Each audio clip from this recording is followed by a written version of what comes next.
This is the Buzz Adams Morning Show podcast. Barstool Talk Daily.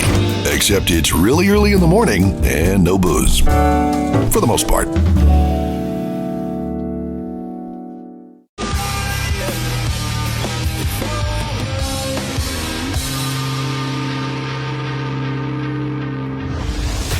Buzz Adams Morning Show, Monday through Friday, 5 to 10. KLAQ and KLAQ HD1, El Paso, a town square media station. Good morning. Oh, no, it isn't. I'm tired! Gonna be honest, did a little too much, gave you a little too much. We're gonna bring it down. We're gonna bring it down. It's today Tuesday. Actually, today is Weekend Tuesday. What does that mean? What does that mean? Yeah, it's like a casual Friday, but even more chill, and on a Tuesday. So let's get this party started. It's showtime! From the KLAQ studios in beautiful sunny El Paso, Texas. Does anyone copy my transmission? The Buzz Adams Morning Show is back. Good morning, my neighbor! Only on 95.5 KLAQ El Paso. Thank you so much. Good morning. Thank you for that. Appreciate it. Good morning. Welcome to the show, everybody, for this Tuesday, November the 19th. Less than 2 weeks from Thanksgiving. Thanksgiving is really throwing me this year because it's so close to December. I keep having to, have to check the calendar to see when it is. Basically December. Yeah. Good morning, Joanna Barba. Good morning, Buzz Adams. We got a lot planned on the show today. Good morning to everybody. We'll get a preview of your Hollywood Cheesemate coming up in just a minute. But first, let me talk El Paso weather and the golfers forecast. Oh, and by the way, yeah, we're already getting a lot of calls about the Cowboys game last night. Loss to the Houston Texans. Today, sunny. It's going to be cooler. 64 is all we're going to get for the high temperature. We had some high winds yesterday, but winds are going to stay generally below 10 miles an hour today. Tomorrow and for the rest of the week, I got to say, pretty. And there might be a shower or two along about Friday, but not much. So it looks mostly rain-free through the week and the weekend. Eventually get back up into the 70s. That's by Saturday and Sunday, but mid to upper 60s for high temperatures the rest of the week. And the golfers forecast is brought to you by Painted Dunes Desert Golf Course. You can set up all your tee times and reservations online at painteddunes.com. That's painteddunes.com, or call the Pro Shop. Their number is 915-821-2122 for Painted Dunes Desert Golf Course. All right, Joanna, Hollywood Cheesemate, your entertainment report. What's coming up today in the Hollywood Cheesemate? The new vampire horror movie Nosferatu apparently used 5,000 well-trained rats, which the director Robert Eggers now admits was a mistake. Well, we'll find out in the report. I wonder why he thinks it's, anything involving even one rat is a mistake to me. 5,000. Well, the original report said, it was only 2,000, but the director had to clarify. He's like, no, it was more like 5,000 rats that they used for one scene. So is Nosferatu connected to the Dracula mythology at all? Because remember, Dracula had Renfield, who was associated with rats. Yeah, and he was the one eating them, wasn't he? Yeah, right. In the Francis Ford Coppola Dracula. Mm-hmm. Damn, that was a good movie, man. That was a good one. Yeah. I don't think it ever got the respect it really deserves. No. Not fully, anyway. So 5,000 rats. I'll let you know what the director had to say about that. All right. We'll get to that coming up here in just a few minutes. Also, the great Nostradamus is going to make an appearance today. Danica McKellar, who you know as, or you might know as Winnie Cooper from the Wonder Years. What years were the Wonder Years on? What years were the Wonder Years? The 80s, maybe? Yeah, it seems like maybe late 80s. Might have slopped over into the 90s a little bit. God, I don't even remember. Do they end up together? Kevin and Winnie? I don't know. I didn't ride that Bronco all the way through. I can remember seeing that final episode, but I can't remember what happens. 1988 to 1993 was the Wonder Years. All right.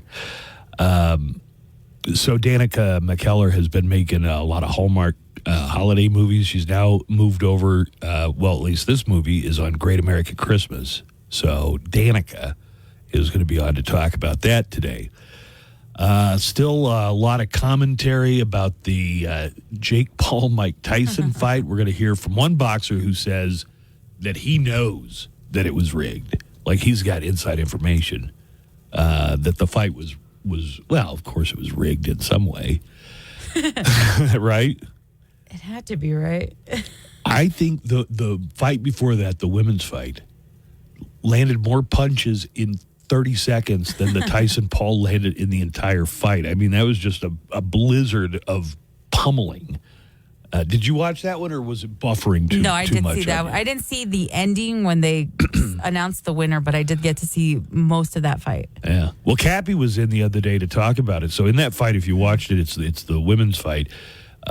Katie Taylor from Ireland won, but she headbutted Amanda Serrano. And Steve was telling us that a couple of years ago, or not too long ago, Katie Taylor fought Jessica Hahn, and it went the distance.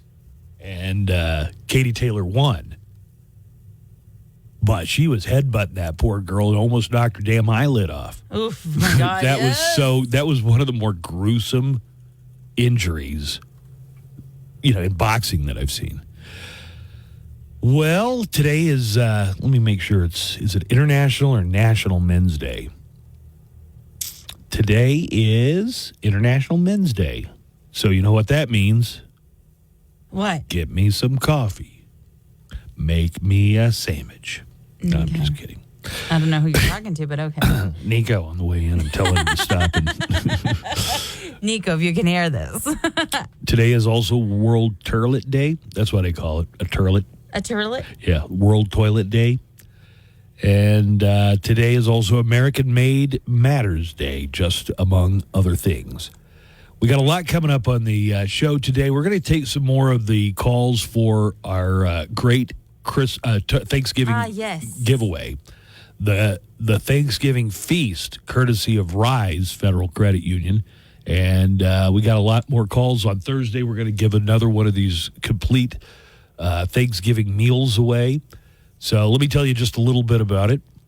It is brought to you by Rise Federal Credit Union. And if you win the prize, it's got turkey, it's got ham, it's got all the sides, mashed potatoes, gravy, green beans, cranberry sauce. This is just a very small part of the list of everything you get. And we're taking calls from people who are telling us that, a turkey feast could really help them out this Thanksgiving. I'll tell you one that people think I put all of everybody who enters in, and that's almost right. I almost do put everybody in. But there's one guy's like, well, I got all my turkey stuff, so I'm going to put this one in the freezer for next year. No, it's got to be, you got to need it this year.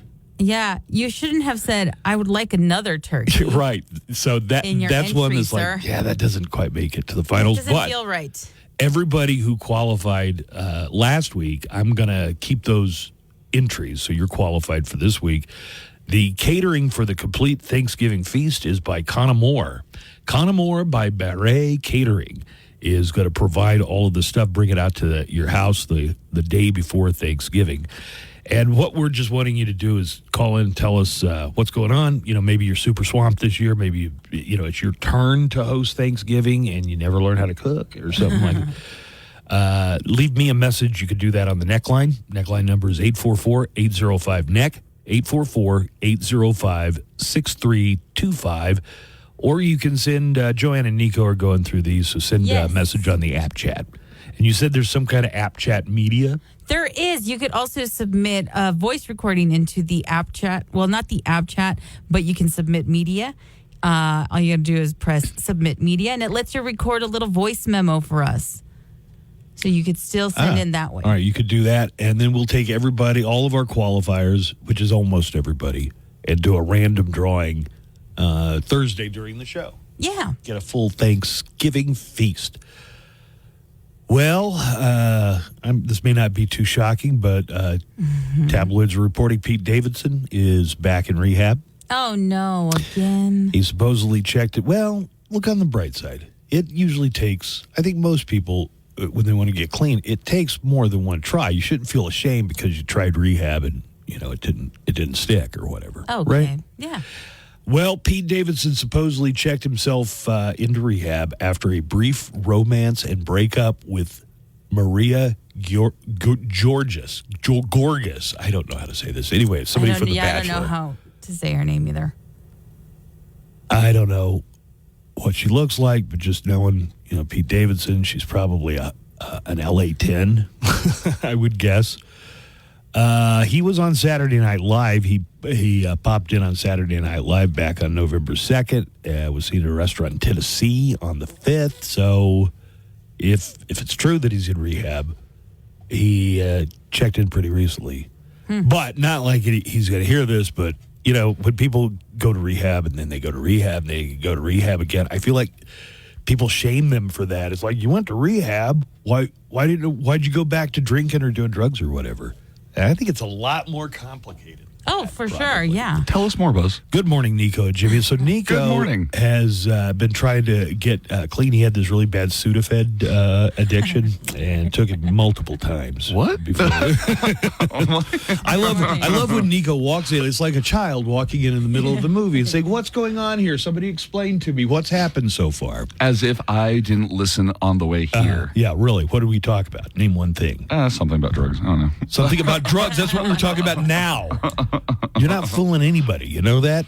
Well, I got the drug part right. All right. The Daily Calendar. Today, November 19th. Yeah, we see you, men. It's International Men's Day. Full of stuff men like. You poor guys, you have it so rough. You can celebrate it on the toilet. It's World Toilet Day since 2001 for an ode to the commode. Sorry. Or it's National Camping Day. You can party with bears. Party? Thanks, Bear. Let's party. Today's also Women's Entrepreneurship Day, so guys, give her half your day and half your man cave so she can launch her business. And that's your daily calendar. Double G here. Coming up after the Buzz Adams Morning Show at 10, featured double shots throughout the day. Nation. Smile. It requires a compatible device and is not available everywhere. Discount varies by line. Fees may apply. Terms and restrictions apply. See quickwireless.com for details.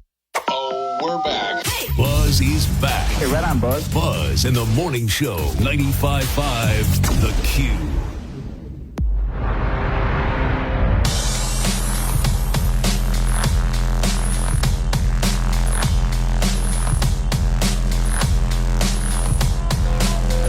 All right, we've got today in sound clips. We'll take a look at all the news that came with news sound bites and actuality. So that's on the way here in just a few minutes. Let me get a couple of phone calls on. Thank you, everybody who calls the neckline, leaves a message. We get calls from every hour of the day, it seems like. Appreciate that. So... we're doing another Thanksgiving feast. I just remembered that there's something that I refused to, that I forgot to mention. Hey, how are you doing? Hey, listen, I'd like to win that turkey. I surely would. I go to the food bank. I need to stock up my little store, and that's the reason I go to the food bank is to stock up on the canned ham and the biscuits and the beans and the lard and stuff. And I could have inventory for my store that I run out here, and I need a turkey. I'm low in my inventory, so I need a turkey. You can help me out. Appreciate it. Thank you. Don't forget, you got to leave us a number in case you win. We got to have a number to call you on. Wait, did that guy say he was going to the food bank to get stuff for his store? I could have sworn that's what he said. You got to leave us a number so we have some way to get back with you. Cowboys lost last night against Texas rivals, the Houston Texans. Well, color me surprised. Yeah, I mean, I think most Cowboy fans are resigned to the fact that any win the Cowboys get is either they're going to really have to scrap hard for it or they're going to have to play a really, really bad team. We suck again. Please enter me to win the darn turkey. This is O'Toole Mike.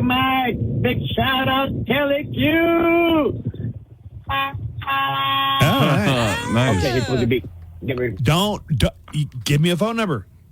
Yeah, we need phone numbers, guys. Sorry It definitely has to have a phone number. Da-da-da, da-da-da. Cowboys. Man, I was like, hey, Cowboys, ¿qué pasó?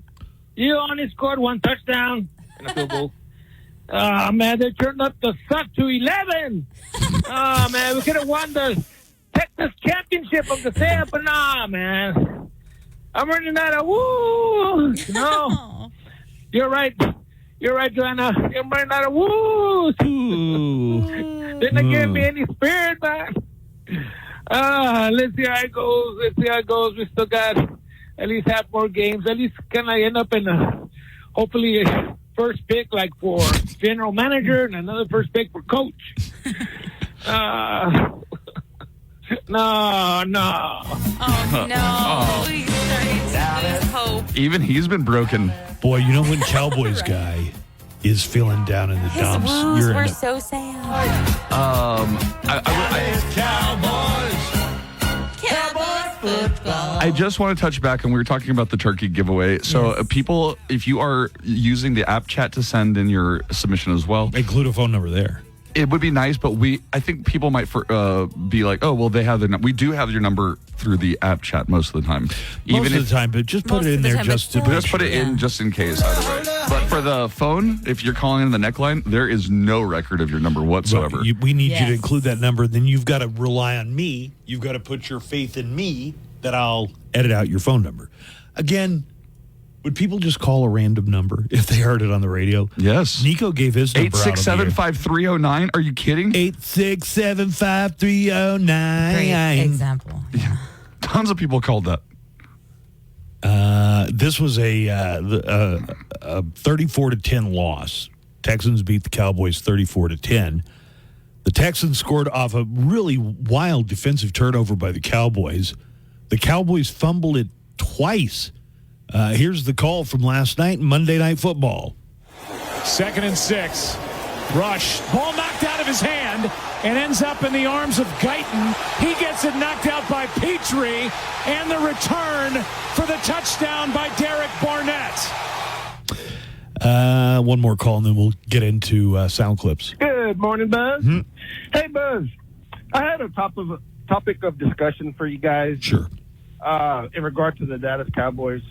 So we're going to refer to the Dallas Cowboys organization as Jerry Inc., okay? Because tell me, man. Tell me. I mean, you work for Town Square Media. People work for corporations, big companies, et cetera, right? There's a standard that everyone's held to. I'm a road construction worker. I have a standard, right? Moving it. Yeah, sure. Down. So where else in the known universe can somebody produce so badly and still keep their job and not get fired? Well, because he owns the team. There's nobody to fire him. If we're talking about Jerry Jones. Well, no, I think... if you're talking about Mike McCarthy, that's one thing. But if you're talking about Jerry... No, I think people are first of all, people are frustrated with Jerry Jones as manager because he is de facto manager as well as owner of the team. But if they stop doing well, if they stop seeing sales of the tickets, sales of merchandise, sure, Jerry's going to start to think about that. Jerry's he's 119 years old. So you think he wouldn't give a F about any of this? Probably not. I mean... back. There's guys who have taken their team to NFC, AFC title games, quarterbacks, right? Super Bowls, and next season after that, they're gone. Dak's been there 8 years and hasn't done baloney. If we're talking about Dak, that's another question. You just sunk just a king's ransom into this guy. You pay that kind of money when you're expecting him to be the leader of the team for the next at least 5 years. I mean, you tell me, get Kapowitz in there, man. What other company, what other LLC, what other Fortune 500 company can you produce so badly and still have your job? Anyways, have a great day, guys. Love y'all. All right, bye-bye. Appreciate it. That's a good question. Look, I don't know how they're in a position now. I don't know how they benched Dak or, he benched himself with that injury, but you could fire McCarthy. But Jerry Jones won't fire Jerry Jones. He might step down someday when he decides to, but Cowboy fans have been saying this for 30 years. If you just got Jerry, ever since, not quite 30, so ever since the Cowboys won their last Super Bowl, They've been saying, if Jerry would just get out of the way, we could get back to our former glory. And now, today in sound clips. All of the day's news with accompanying sound bites and actualities. There was a stabbing spree that took place in New York City. A man wielding a knife killed 3 people yesterday in an unprovoked stabbing spree in New York City. 2 of the victims were male, pronounced dead at the hospital. A female victim was stabbed near the United Nations, so that's Manhattan. She is in critical condition. Oh, no, but a spokesman said last night that she had died at the hospital, so 3. Oh, no. We're going to hear a little bit of audio at a press conference yesterday. New York City Mayor Eric Adams, who probably is happy to be in front of any camera where he's not the one doing a perp walk. But here is Mayor Eric Adams. He said this horrific attack is a clear example of very specific problems in NYC. It is a clear example of the criminal justice system, mental health system that continues to fail New Yorkers. Mayor Adams told reporters there are legitimate questions about why the attacker was free given his history and his prior convictions, which I just want to point out, people can say the same thing about Eric Adams at this point. We are still looking over his record, but there's a real question on why he was on the street. It's preliminary now, but he was sentenced a few months ago. And there's some real questions that we need to look at on why he was on the street. And he has some severe mental health issues. Have you ever heard about this? So there used to be not lots, but way more than there are today, mental asylums or places you would put someone either with their consent or unwillingly. You could, somebody could be committed to an asylum. And there was massive abuse going on at these asylums. And Geraldo Rivera, of all people, did an investigation into the terrible conditions in, I guess today we'd call them mental health facilities, but they were insane asylums back in those days, and got a bunch of them shut down because some of the things that had happened in these institutions were so, prefrontal lobotomies, electroshock, and terrible living conditions, but they just turned them loose. You got the country, all of the country's mentally disturbed or suffering mental health. I never saw anybody homeless out panhandling on the street before about 1985. Do you know what I mean? No. Well, that's also when I turned 18, so nobody was panhandling me before that because I was a kid. I was going to say, money. Did you travel the country before Okmulgee to see if there were people? It wasn't even panhandling. It was a few years after I got out of high school that I first saw somebody with a sign on the side of the road that said, "We'll work for food." I was like, that's so weird. This person wants to. Why doesn't he go get a job or whatever? Anyway, they took apart the mental asylums 40 years ago or more. One more. This is Police Commissioner Tom Donyan yesterday in New York City released some of the details about the attacker. This person of interest was brought back to the 10th Precinct Station House for processing. He's a male Hispanic, 51 years old. He appears to be undomiciled. He has 8 prior arrests, last being for a grand larceny, October of this year. Undomiciled. That's a new one I haven't heard before. Unhoused. That's another one. Unhomed. Undomiciled. Rehomed. Undomiciled. The Pennsylvania Supreme Court has ordered counties not to count disputed ballots. At a meeting of the Bucks County, Pennsylvania Board of Elections last week, Vice Chair Diane Ellis announced that she didn't think court precedent was important in the matter of counting votes. Precedent by a court doesn't matter anymore in this country, and people violate laws anytime they want. So for me, if I violate this law, it's because I want a court to pay attention to it. And there is nothing more important than counting votes. Okay. You interested in seeing that Bob Dylan biopic that has Timothy Chalamet playing Bob Dylan? Are you talking to Joanna or me? I'm talking to everybody. Anybody who will listen. I think I'll probably just wait until it's on They streaming. did Todd Phillips, the guy who did Joker and Joker 2, did a Bob Dylan biopic called, I think it was You Can't See Me, which sounds wrong because John Cena says it all the time, but I think that was the name of it. I'm Not There, isn't that what it's I'm Not There. Maybe that's what it was. But it was a bunch of different actors, including one female actress playing different aspects of... No, not Tilda Swinton. That's not Tilda Swinton, but it's somebody... So this one's called A Complete Unknown. Yeah, this one is A Complete Unknown. Like a Rolling Stone. But that was a weird movie because they had different people playing different aspects of Bob's personality. Apparently, Timothy Chalamet is doing all the singing in the upcoming A Complete Unknown, the Bob Dylan biopic. His co-stars are saying they were blown away by his musical performance. Now, here's a quiz. Is this Bob Dylan or is this Timothy Chalamet singing as Bob Dylan? Ready, Joanna? Okay. You know who Bob Dylan is? Yes. Oh, good. Oh, where have you been, my blue-eyed son? Oh, where have you been, my darling young one? A little flat there. I stumbled on the side of 12 misty mountains. I walked and I crawled on 6 crooked highways. And it's hard.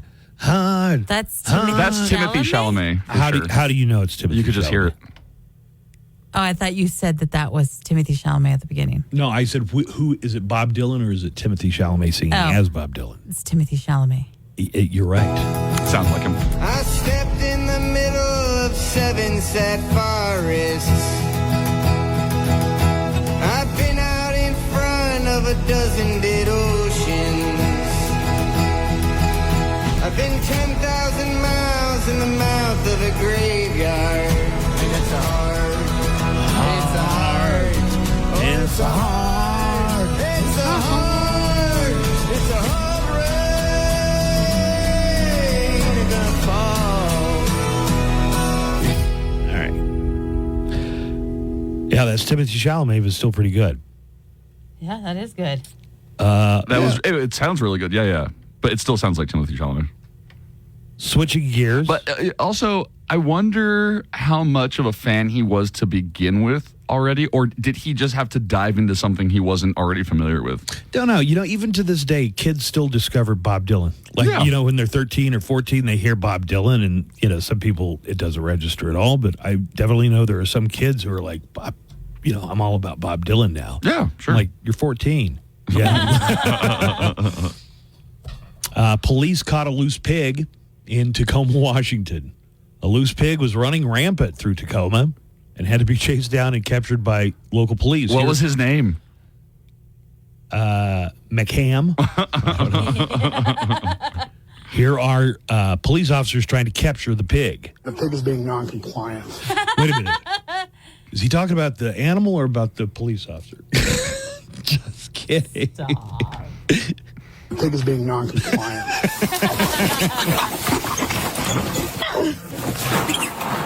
No, come here. No. It's okay. You try to pick him up and just kind of, so he's not fighting loose the whole time? Yeah. He's upset. Wow. That's interesting. Tacoma is a bigger city than the one I grew up in, but one of the things you always had to be ready to do was at any point get out of your car or truck and help somebody get their goats who got loose or something. Or they got a cow out in the middle of the road. I got your goat. That's what it's like to grow up in a rural part of the country. Well, his goats are loose. I guess we got to corral them, so he's got to stop the traffic from coming. A woman videotaped a very strange interaction at the drive-thru of McDonald's. The interaction was with the guy taking her order. All the lady wants is an order of small fries. Who wastes their time getting an order of small fries? But anyway, that's what she wanted. But the employee told her he couldn't take the order because he's in the bathroom. And he's talking to her because he's still got his headset on. This goes on for like 30 seconds. Listen. You're admitting to a customer. You're in the bathroom. I'm in the bathroom. So I can't order a small fry? We had to wait 10 minutes. I have to pee. So can I just wait for you to get Miss. No, you're telling a customer through the headphone set that you're in the toilet. We're not taking orders at the moment, ma'am. Because you're on the toilet? I have to pee. How can I take an order if I'm in the bathroom? This is a bit much for me. I'm not entitled to go to the bathroom because you want a small fry? First of all, the customer sounded a little bit like Sanchez. Okay. Second of all, who would begrudge a guy a bathroom break? I guess he's it's in more the bathroom. But I guess it's more the professionalism of, like, is there another excuse that you could give? Is there another person that could be handling this order? We have a grease fire, so I'm dealing with the grease fire. You should get as far away as possible because it's about to reach the hose that leads to the main generator or something, right? Sure. I'm cleaning the ice cream machine. Well, nobody would believe that. So. That would be that's a little stretch too far to believe. A few other clips for you here today. There's somebody named DJ Woo Kid. Yeah, Who Kid. This has two O's. That's DJ Who Kid. Who is DJ Who Kid? DJ Who Kid's a very famous DJ on Shade 45. He was the DJ and one of the producers for Eminem and 50 Cent. DJ Who Kid. Yes, it's DJ Who Kid. I apologize to all the Who heads out there. You should. Well, I don't know. We are rabid. I don't know how he would have the inside track on this, but DJ Who Kid claims the Jake Paul and Mike Tyson fight was absolutely rigged. DJ Woo Kid. Maybe not rigged as who was going to be the winner, but rigged so that they couldn't really hit each other. And that's next to the incessant buffering. That was one of the big complaints. Is they didn't really swing at each other very much. Well, here is Mr. Kid, DJ Who that is, talking about the fight. Legally, they each cannot go at each other hard. Because if Mike hits Jake Paul, like really hit him, like if Mike Tyson, like he still has it. But if Mike Tyson hit Jake Paul will die. Like he's gonna die. Like he's gonna be dead. Like if he went all in, that's why you saw a lot of if Jake Paul would hit Mike Tyson, I think because of Mike Tyson's age, he would kill Mike Tyson. So the rules were that they gotta chill. All right. Yeah, I believe that. And DJ. Yeah, but what if Mike Tyson just snapped in the ring and thought it was 1988 again, and he was biting his gloves. He might have thought it was Evander Holyfield. Mm-hmm. DJ Who Kid is real into that circle of people, though. He knows all of them. He's like Charlamagne. The boxing world and the influencer world. Celebrity, like he's like Charlamagne the God. I don't know what else to tell you. I don't know who Charlamagne the God is other than they put him on CNN close to elections. You know who he is. Come on. Is he a rapper? Stop it. He's not a rapper? Denzel Washington's reaction to Paul versus Tyson. This is from Jimmy Kimmel last night. I know you're a big boxing fan, right? Yes. Would you consider what happened this weekend to be boxing? Mike is one of the all-time greats. Mike is. And I'm glad he got paid. So Jake Paul wins the fight, and people are still shading him. Yeah, right. So you had to fight a geriatric. You had to fight somebody 30 years older than you. Fight a real fighter, your own age and your own weight class. Joanna, have you seen any more memes that you like about the fight? Because I think the last one I saw was picture Jake Paul and George Foreman. They say Jake Paul has agreed with George Foreman to push him down the stairs. I saw one where it was like Jake Paul looking for his next opponent, and it's a guy entering a nursing home. Somebody sent me a picture of a cooked Thanksgiving turkey, except the turkey was wearing the weird jockstrap Mike Tyson was wearing. I thought that was pretty funny. Oh, the memes are fire. Oh, if you want to look up some memes, the Joe Biden walking into the rainforest. Have you seen any of those yet? The tropical rainforest. There was one that was like, the anacondas have the opportunity to do the funniest thing ever. Because he just starts walking into the forest, and everyone's like, where's he going? Biden disappearing into the rainforest might be the meme of the year. He was there to talk about the clean energy revolution. After Biden finished speaking at his makeshift podium, he seemed to wander off into the rainforest. I'm watching the video right now. It's great, right? Yeah, he just turns around and just goes like, in. Where is he going? And then someone's all like, and then we never saw him again. There you go. He just takes off into the bush. The anacondas have the opportunity to do the funniest thing ever. Somebody posted why it looked like they released the MF back into the wild. Why does this look like a Saturday Night Live sketch?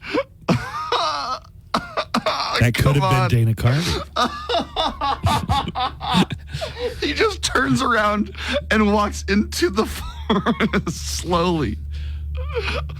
Oh my God! It looks like a Saturday night. It looks like a Saturday Night Live sketch. It doesn't even look like a real forest. It looks like a set made to look, or he's green screened it or something. I'm not suggesting a conspiracy here or anything, but it's very bizarre looking. And he's moseying real slow too. He's just turning around. There's nothing back there, Joe. That's the rainforest. Why are you going in the rainforest? Didn't you see what happened to John Voight and Anacondas? They added the music, obviously. And he just walks into some bush. Oh, that's great. Hilarious. Joanna, you had the story. You did news yesterday. Spirit Airlines has filed for bankruptcy. Yeah. This doesn't mean they're going to quit being an airline, or does it? No. Because I've heard of other airlines filing bankruptcy, some of them more than once, right? Yeah. For sure. Yeah, that doesn't stop. They're filing bankruptcy. I hope it makes it a better airline in general, but I don't think that's going to happen. I've never flown on a Spirit. Oh, it's the worst. Does Spirit even service El Paso? A little bit. Yeah, like maybe a layover or something? Yeah. But that, like, every time I've ever had a Spirit flight, they were always canceled. Or rerouted, or this or that. That was the biggest headache. Well, they didn't say what kind of Spirit. Here. Okay. Are you talking about drink spirits? No. Or like the spirit spirits? Well, when they name it, it's like Holy spirit. Spirit? We have the spirit of getting people where they want to go, is what you assume. But it could be just like the spirit. We have the spirit of ruining your vacation. They filed bankruptcy, Spirit Airlines, to restructure their debt. They say it won't affect holiday flights, but experts say the whole thing could mean fewer routes and less competition, which could cause ticket prices to rise at all airlines. Here's the CCO of Spirit Airlines, Matt Klein, talking about the company. Brands have to change. Products must evolve. And we were kind of stuck in a spot that didn't allow us to change the way that we knew we should and that we knew we could. Does the Spirit Airlines CEO sound just like Jimmy Kimmel? I thought that was Brands Jimmy have Kimmel. to change. Products must evolve. I was waiting for the joke. I thought that was Jimmy Kimmel. I didn't know if this was going to be like, kind of sounds like him, but you guys both thought the same thing. This guy sounds exactly like Jimmy Kimmel. Yes. Brands have to change. Products Everything. must evolve. And we were kind of stuck in a spot that didn't allow us to change the way that we knew we should and that we knew we could. That is Now the play most. that other clip with Jimmy Kimmel in it. Wait a minute. So what are you telling me to do? To play the clip of Jimmy Kimmel now. Sure. I know you're a big boxing fan, right? What is the CEO of Spirit Airlines doing hosting the Jimmy Kimmel show? I know you're a big boxing fan, right? All right. That's Jimmy Kimmel. This is the CCO of Spirit Airlines. Brands have to change. Products must evolve. And we were kind of stuck in a spot that didn't allow us to change the way that we knew we should. And he just keeps sounding more and more like Jimmy Kimmel the longer it goes on. Wow. I'm glad you guys caught that, because Yes. I didn't know if it was just me. All right. Thank you. folks. Welcome aboard Spirit Airlines, where we've just taken flight straight into bankruptcy. So here's the deal. Drinks and snacks are still for sale, but don't expect a cart or flight attendants. We had to let them go. But don't worry, there's a state-of-the-art vending machine at the back. It only takes exact change, IOUs, or sheer desperation. Please stay seated, keep your seatbelts fastened, and in case of an emergency, pretend you're on a roller coaster. Thanks for flying Spirit Airlines, flying high on hope, running low on cash. 95.5 KLAQ. Take your tail feathers to we want to see ya in a Petrie Kia. Credit approval required. Fair trade value minus excess wear, tear, mileage. See dealer for details. Live from the KLAQ studios, the Buzz Adams Morning Show. Courtesy of Glasheen, Vyas, and Inderman Personal Injury Lawyers at GVILaw.com.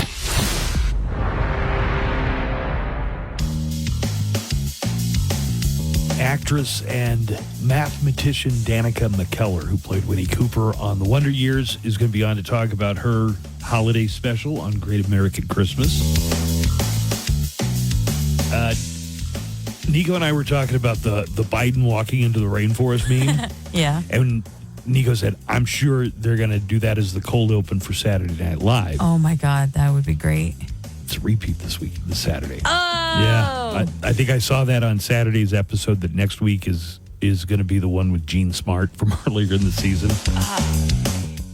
The next time they do a new show, I bet they have Biden. I bet they have Dana Carvey as Biden walking into the rainforest. Into the rainforest. Hey, Felipe Esparza is a fantastic comic, winner of one of the seasons of Last Comic Standing, and somebody that we've known for a really long time. Felipe Esparza is going to be at the Plaza Theater January 31st.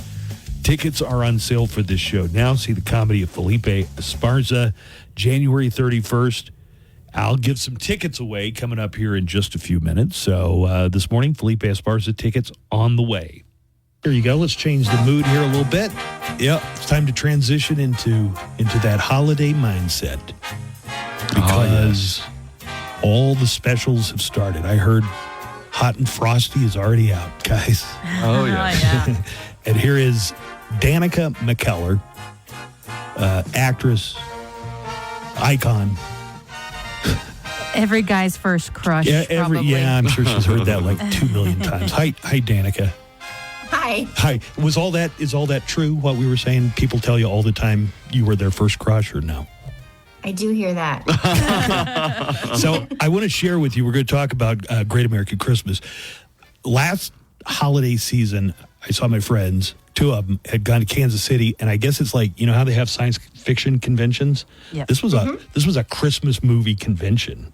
Oh, wow. And they said you were there. Can you explain what I'm talking about? Because they said it was super cool and that they got to visit with you and talk to you. Do they put on big conventions for these? People really respond to these live events. I think maybe especially after the whole COVID thing, people really value this in-person interaction. And it's been great. I've done it for the last few years. It's called Christmas Con. That I'll be doing that one again this year. It's the weekend of December 15th. And is it always in Kansas City? This one is in New Jersey. Oh, okay. So it moves around. Kansas City, that was a couple years ago, I feel like. Yeah. But I'm also doing something called the Great American Family Christmas Festival this year. That's this weekend. Weekend of November 22nd on Long Island. So Great American Family is the channel where my new Christmas, all my new movies are. I've got an exclusive deal with them, including my new movie called A Cinderella Christmas Ball. Cinderella. So I'll talk about that in a minute. But the Great American Family Christmas Festival is happening in Long Island from November 22nd through December 29th.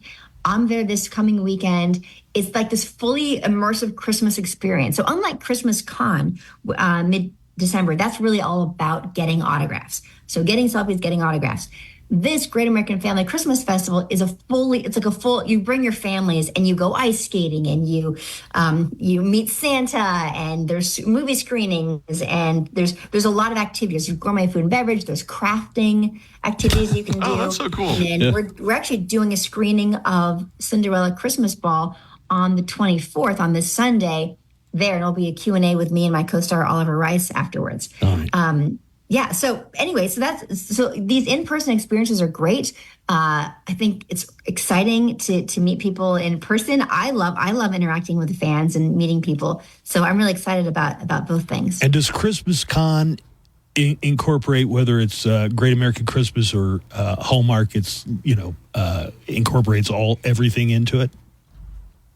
No, that's the Christmas Con is like a big inside warehouse where you've got like 30 tables with celebrities and there's just like long lines but it's great. I mean, it's so fun. And there's Christmas decorations and stuff. And I think sometimes they do one screening, but it's not like not necessarily a premiere. Not like that. It's super fun too. It's a different experience. So people they'll sometimes bring their families, but it's all about meeting the celebrities. Whereas the Great American Family Christmas Festival is about making memories with your family. And then, also as a little fun side thing, there's also, screenings and meeting celebrities. What do you think about a Christmas cruise? And I would say the Christmas Festival is a lot cheaper. Okay. A lot less expensive. It's like $15 a ticket, and Christmas Con is much more expensive. Has anybody talked about a Christmas cruise where all the stars are on a cruise ship? You could do it in July.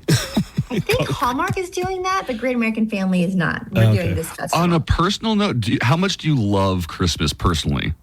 I love Christmas. We already have our Christmas tree up, yes. And I want to tell you guys, so my new movie on Great American Family Channel, it's called A Cinderella Christmas Ball, and that one comes out the 29th. So it's the day after Thanksgiving, Friday the 29th. Also known as Black Friday, Danica. Also known as Black Friday. So I'm saying, you can make your shopping and then cuddle up on the couch and watch me in A Cinderella Christmas Ball. And it is just as magical and Christmassy as it sounds. There's Dancing with the Stars level dancing in it. Oh, that's cool. We're close. I trained for months for these waltzes, and Gleb Savchenko from Dancing with the Stars actually choreographed them. So, okay, this was a question I was told to ask you, Danica. Are you ready? I am ready. All right, here goes. Damn it, Trudy! What about the pineapple? Yeah, what about the pineapple? It's fun. So that's an episode of How I Met Your Mother. I played Trudy, and I left a pineapple. And I will tell you this. The writers did not know what the story was behind the pineapple. They didn't know the connotation. But then later on, they created some explanation for it, I think, after the fact. Mm-hmm. So it was just the funniest. So the episode that I did, it was called The Pineapple Incident. It was the name of the episode, as I recall. And it was only the 4th episode of the show ever. Mm-hmm. So when I did 2 episodes total of How I Met Your Mother. But that first one, the show hadn't even aired yet.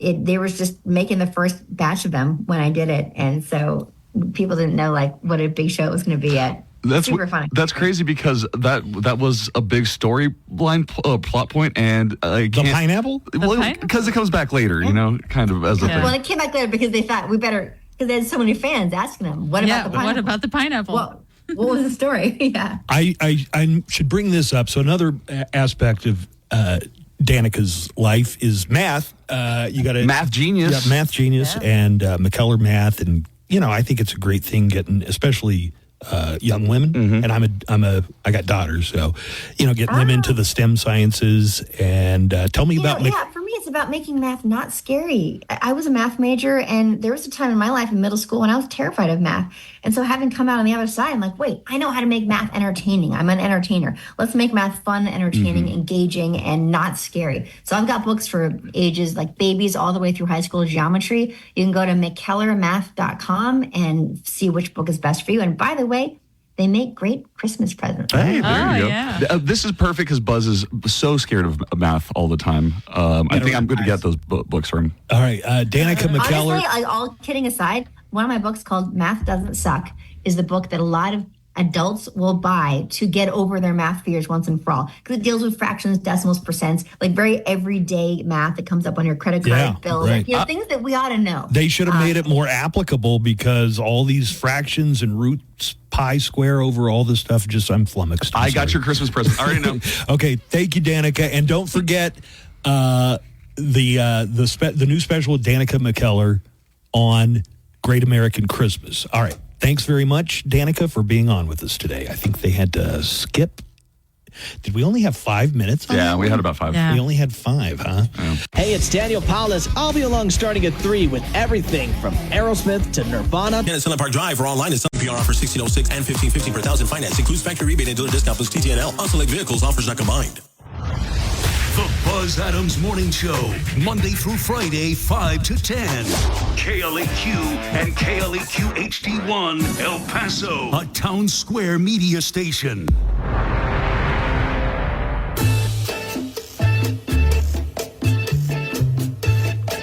I wanted to get to some of our Thanksgiving calls for the complete feast we have to give away on Thursday. Feast? Yeah.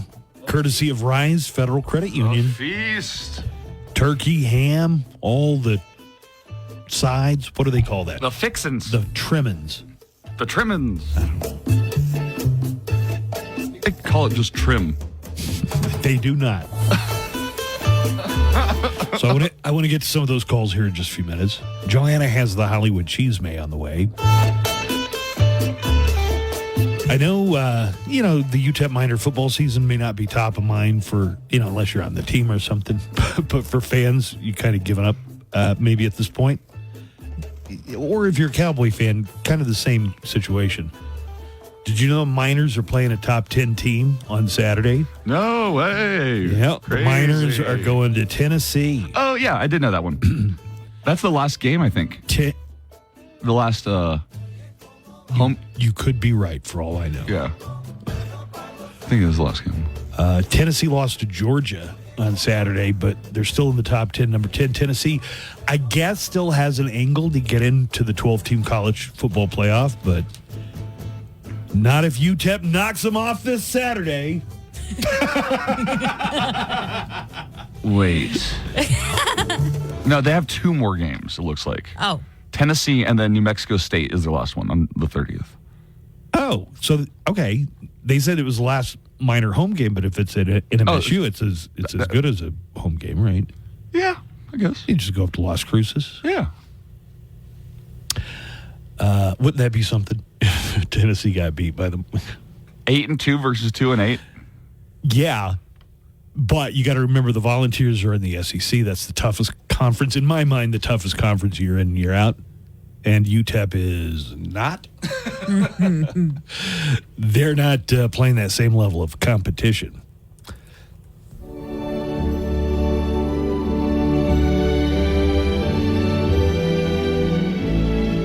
We would like to set you up with a complete catered Thanksgiving feast. And by we, I mean KLAQ and Rise Federal Credit Union, who are sponsoring this. Turkey, ham, the stuffing is there, of course. Mac and cheese, dinner rolls, pickled jalapenos and cranberry sauce, too. Nearly a $400 value. And we're just asking you, how could a full Thanksgiving feast really help you out this year? And it's not let's see who can top the saddest story here, because we're putting everybody into the finals. As long as you give us a reason that this turkey feast would help you out this year. You know what? A lot of people are saying, I want it so that I could give it to, my elderly neighbors or support people or the lady who cleans our office or whatever. The catering is done by Conamore by Beret Catering. And you could win it on Thursday. We'll do a drawing. Everybody who entered last week, I'm gonna keep those entries and roll them on over. What's so funny? I can't stop watching Joe Biden memes. Walking into the rainforest. I'm so scared. Dude, me too. Snap out of it. Yeah.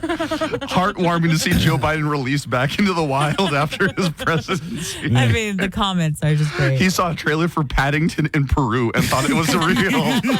He's trying to find it. Yeah, I think Saturday Night Live's a rerun this week, but they'll be back on in December, and I'm sure they're going to have Biden wandering off into the rainforest. It makes me not want him to leave. Like, I want him to stay around forever. I'm sure he'll be around. Hey, guys, this is OTR, Mike and Mike again. I did leave my phone number at the end of my message requesting to pick me to get that turkey dinner for us. All right. I'll leave you my phone number once again. All right. In case you missed it, the last message, it's 915. Okay. Buzz. Honestly, I did not hear it in the last message. That Buzz, I know you're a man of your word. And once again, here's a shout out to the Q Mo Show. Ah, yeah. So that's OTR Mike. And I think, if I remember his story, he takes his son with him sometimes when he has to go and drive, his big rig to wherever it's going. That sounds like a fun adventure if you're a kid, right? Going out with your dad on a semi and driving around the country. Yeah, sure. I don't know, maybe. I don't know. Hey, you want to come to work some?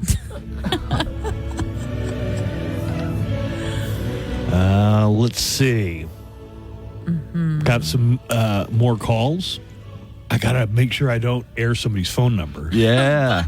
Stay on that. Entering that Thanksgiving giveaway, I would like to have a chance to have a neighbor that's going through some difficult times.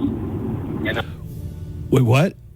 He has a neighbor that's going through some difficult times. Oh, neighbor is going through some difficult times. Got it. Have a chance to have a neighbor that's going through some difficult times. Uh-huh. And I'd like to enter this contest to hopefully provide a Thanksgiving Day meal for them. My name is Chris. Okay. All right. I'm going to leave the phone number out.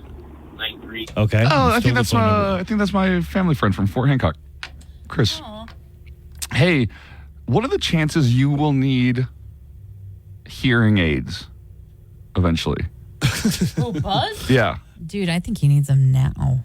I noticed at this get together, the soiree at my house on Friday for the Jake Paul fight, I kind of need to be looking at someone so I can see their lips moving. I'm not kidding. I'm joking. Hey, I'm sorry. I'm sorry. You can laugh at me, but I'm you're not probably laughing at you. to a good percentage of the audience. Exactly. I'm not laughing at you.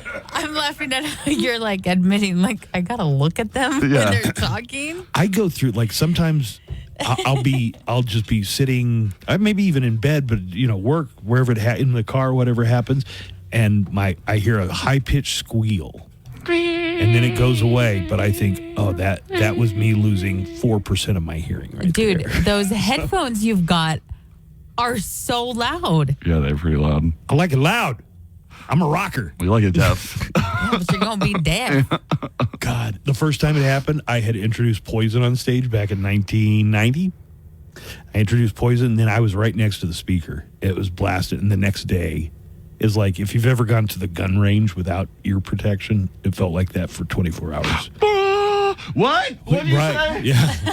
And I was like, God, if I'm going to do this for a career, I'm probably going to go deaf. I should really start wearing earplugs. And then They never did it again. Well, now I'm going to start. Now that the Too damage late, is done. Hi, Mr. Adams. I'm calling from the Southwest Pseudoscience Survey Society. Mm-hmm. And, I haven't talked to you guys in a long time. And I'm still living here in my mother's basement. And as you can imagine, she's getting up there in years. Okay. Yeah. And there's nothing more that I would love to do than to give her a turkey on this Thanksgiving. Aw. It just might be her last Thanksgiving. So, I would appreciate if you'd consider me for your turkey giveaway this year. And haven't talked to you guys in a long time, and there's been a lot of updates here at the Southwest Pseudoscience Survey Society, so I hope you give me a call so we can update you on all the new conspiracies going on. Well, thanks, and take care. Talk to you later. Bye. All right. Thanks very much. All right. The Southwest Pseudoscientific Survey Center or Society. You're getting it wrong. Hi, my name is Sonia. I wanted to enter for the turkey giveaway. My sister is coming into town from Atlanta after not seeing her for 2 years, so this will be a great Thanksgiving to spend with her. Thanks. My number is... All right. I'm going to leave that out. Thank you, Sonia. That was a great call. Definitely put you in for the finalist. Thanksgiving's a week from Thursday. I don't know how much this is going to play out, but have you seen people referencing like, oh, it's right after the election and some people are pissed off and they're going to, there's going to be a lot of drama at some Thanksgivings this year. Have you heard Jesse Waters on Fox News says that his mother uninvited him to Thanksgiving because I don't know if you know Jesse Waters. Yeah, I do know. I know. His mom is a big liberal. Well, she's a Democrat, and she says I wouldn't be surprised. He said a bunch of crap. He talked major crap. Yeah, I would uninvite Jesse Waters if I was related to him. That's sad. If you were his mother, though? If I was his mother, yeah. That's his Hey, own mother. Jesse, stop being a Hey, doucher. You can't come to Thanksgiving because you're kind of a D-bag. Yeah, and it has nothing to do with his his actual. It's just him. No, it's just him. Just a D-bag. Yeah, he's just a D-bag. All right. And now a woman plans the seating arrangements for Thanksgiving. It's never too early to start this thing, especially after last year. Who knew a casserole ladle made such a great shank? Okay, first Uncle Billy will sit at the kids' table. Since he'll be so high, he'll just giggle with the rest of them. For obvious reasons, I'll put my mom and dad at a different table than cousin Frank and his husband. My husband is allergic to cat hair, so he can't sit next to Aunt Sally. Grandma has no filter, which means I'll keep her away from my daughter's new boyfriend, Enrico, with the neck tattoos. My niece Becky uses they, them, their pronouns, so they have to sit far from my brother-in-law Chuck, whose pronouns are get her done. Finally, there's me. I'll put myself in the garage, alone. Oh, best Thanksgiving ever. That was a woman planning the seating arrangements for Thanksgiving. I'm Daniel Paulus, and whether you're wrapping up your workday, just 21 and over. Facebook for more info on El Paso's biggest Dallas Cowboys tailgate party with Larry Brown. Broadcasting from El Paso for El Paso. The Buzz Adams Morning Show on 95.5 KLAQ.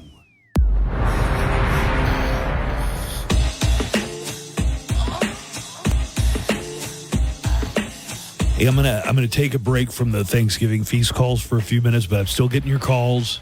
Even if it doesn't make, That's even right. if I don't play it on the air, it's gonna get entered. You're gonna be eligible when we draw on Thursday. And if you have the KLAQ mobile app, all you have to do is message us and leave a phone number, contact information. Although it's already in there, it still helps. And just give us your story. Let us know why you want the turkey, why you guys might eat it. Right.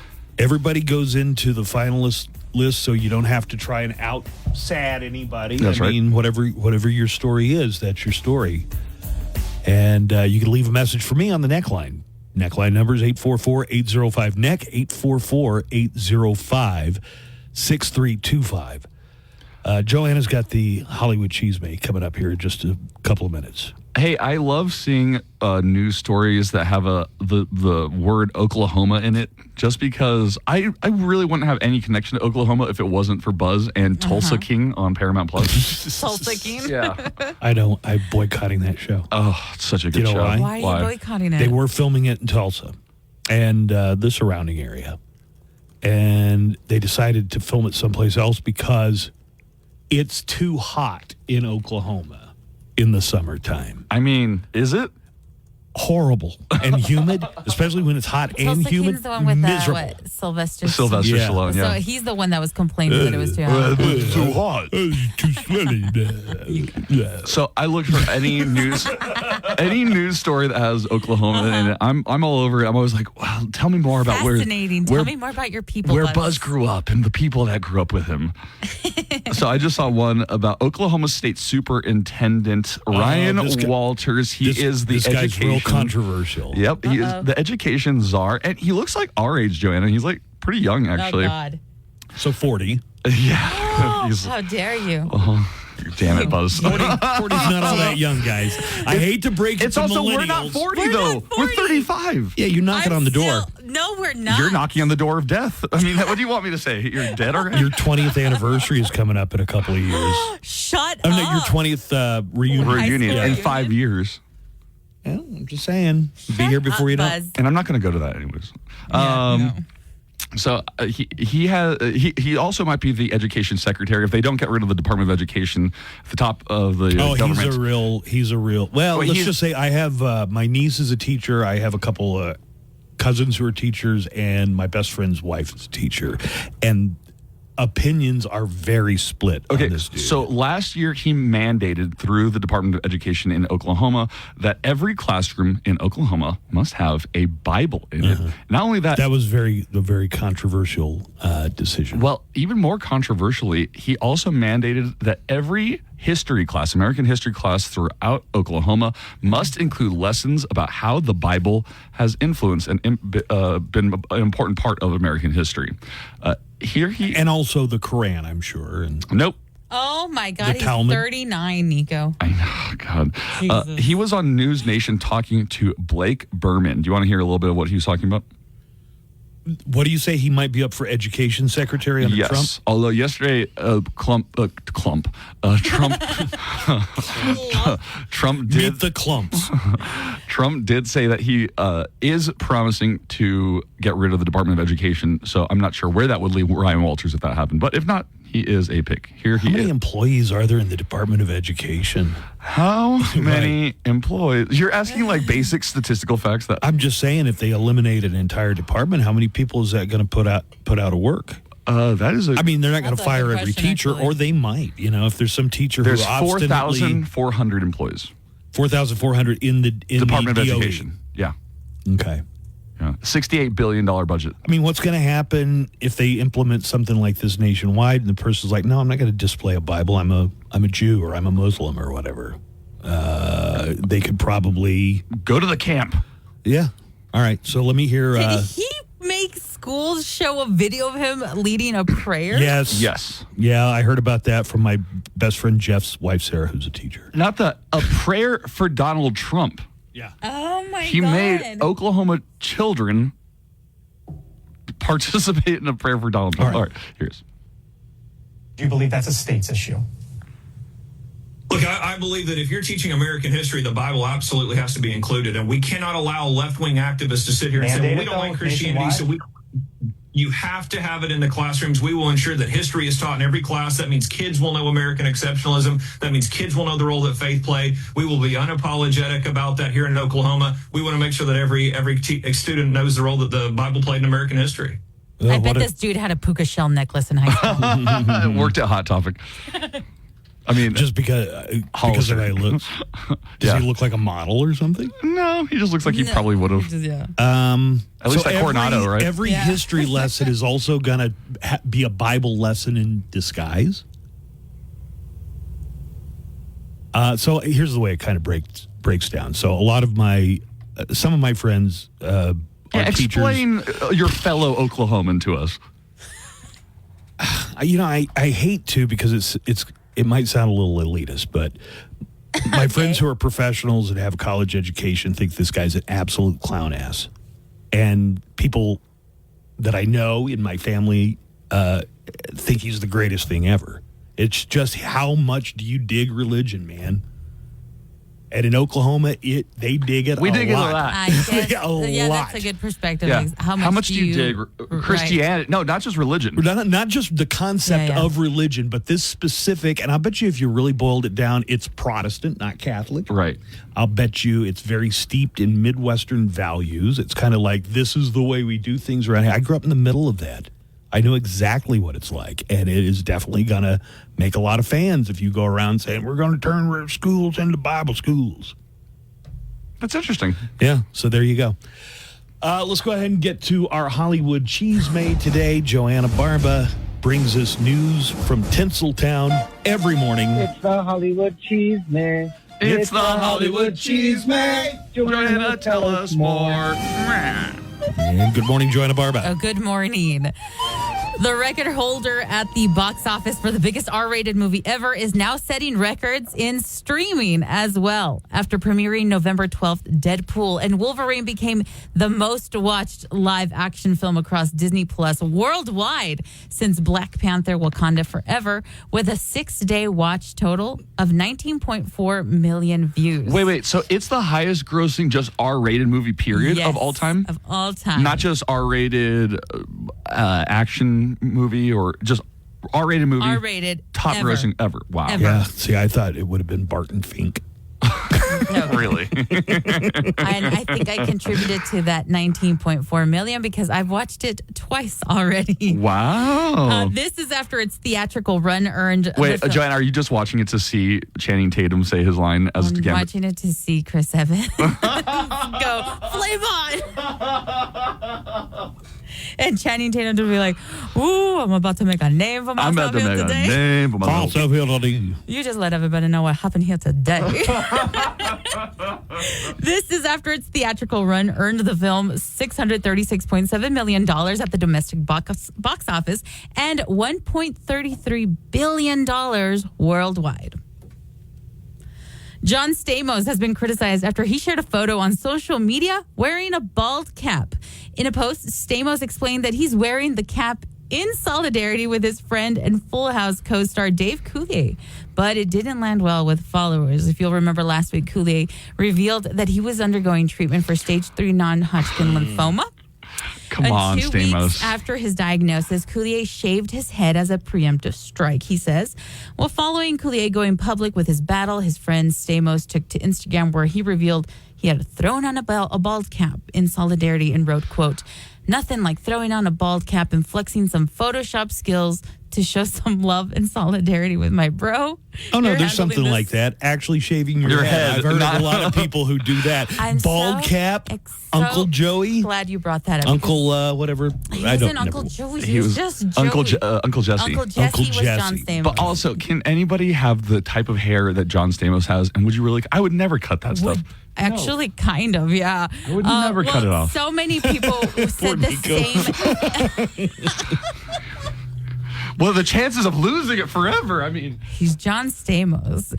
Followers were not impressed with the post, and many took to the comments to criticize Stamos for not actually shaving his head. One person wrote, "Hate to be that person, but this is more insulting by putting on a bald cap than not shaving your head. A person with cancer doesn't have a cap that they can just take off."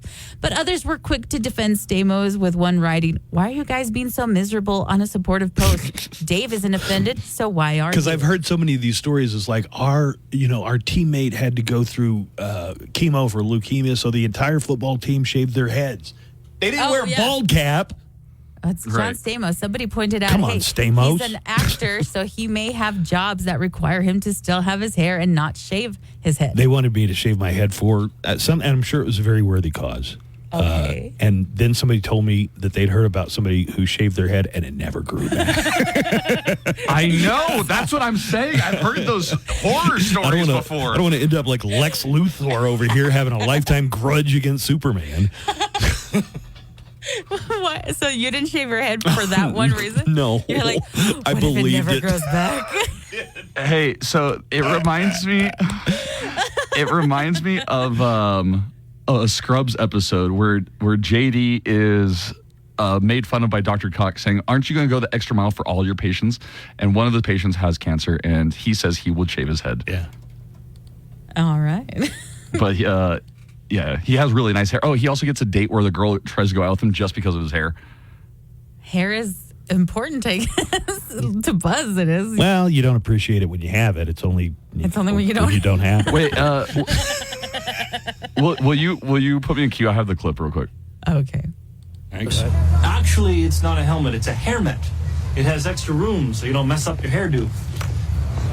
Fair enough. I'm going to go ahead and write you a prescription for 2 testicles, and you feel free to get this filled out whenever you want. But right now, I'm going after that residency director gig. And anyways, sorry.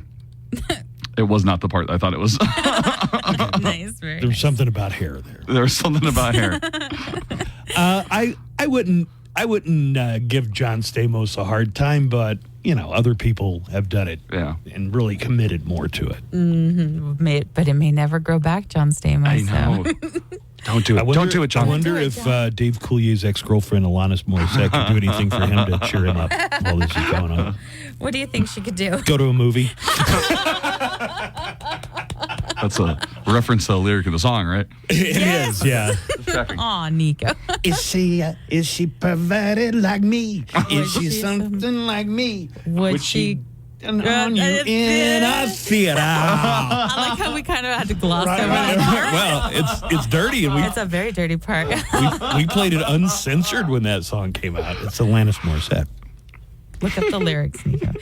Denzel Washington may have said that his same-sex kiss in Gladiator 2 was cut from the movie because the powers that be got chicken. But according to director Ridley Scott, the kiss may not have even happened at all. At the Hollywood premiere of the movie, Scott told Variety, quote, "No, that's BS. They never did. They acted the moment. It didn't happen." Well, wait a minute. Denzel Washington would know whether he kissed a guy for this movie or not, right? He would know if he kissed someone. Meanwhile, Washington claims that it was simply a peck on the lips and called it the kiss of death as his character then kills the man that he kissed. Oh, okay. So it's like Michael Corleone kissing Fredo in Godfather 2. Yeah, but he says, hey, then they got chicken and didn't want to put this scene in the movie. Well.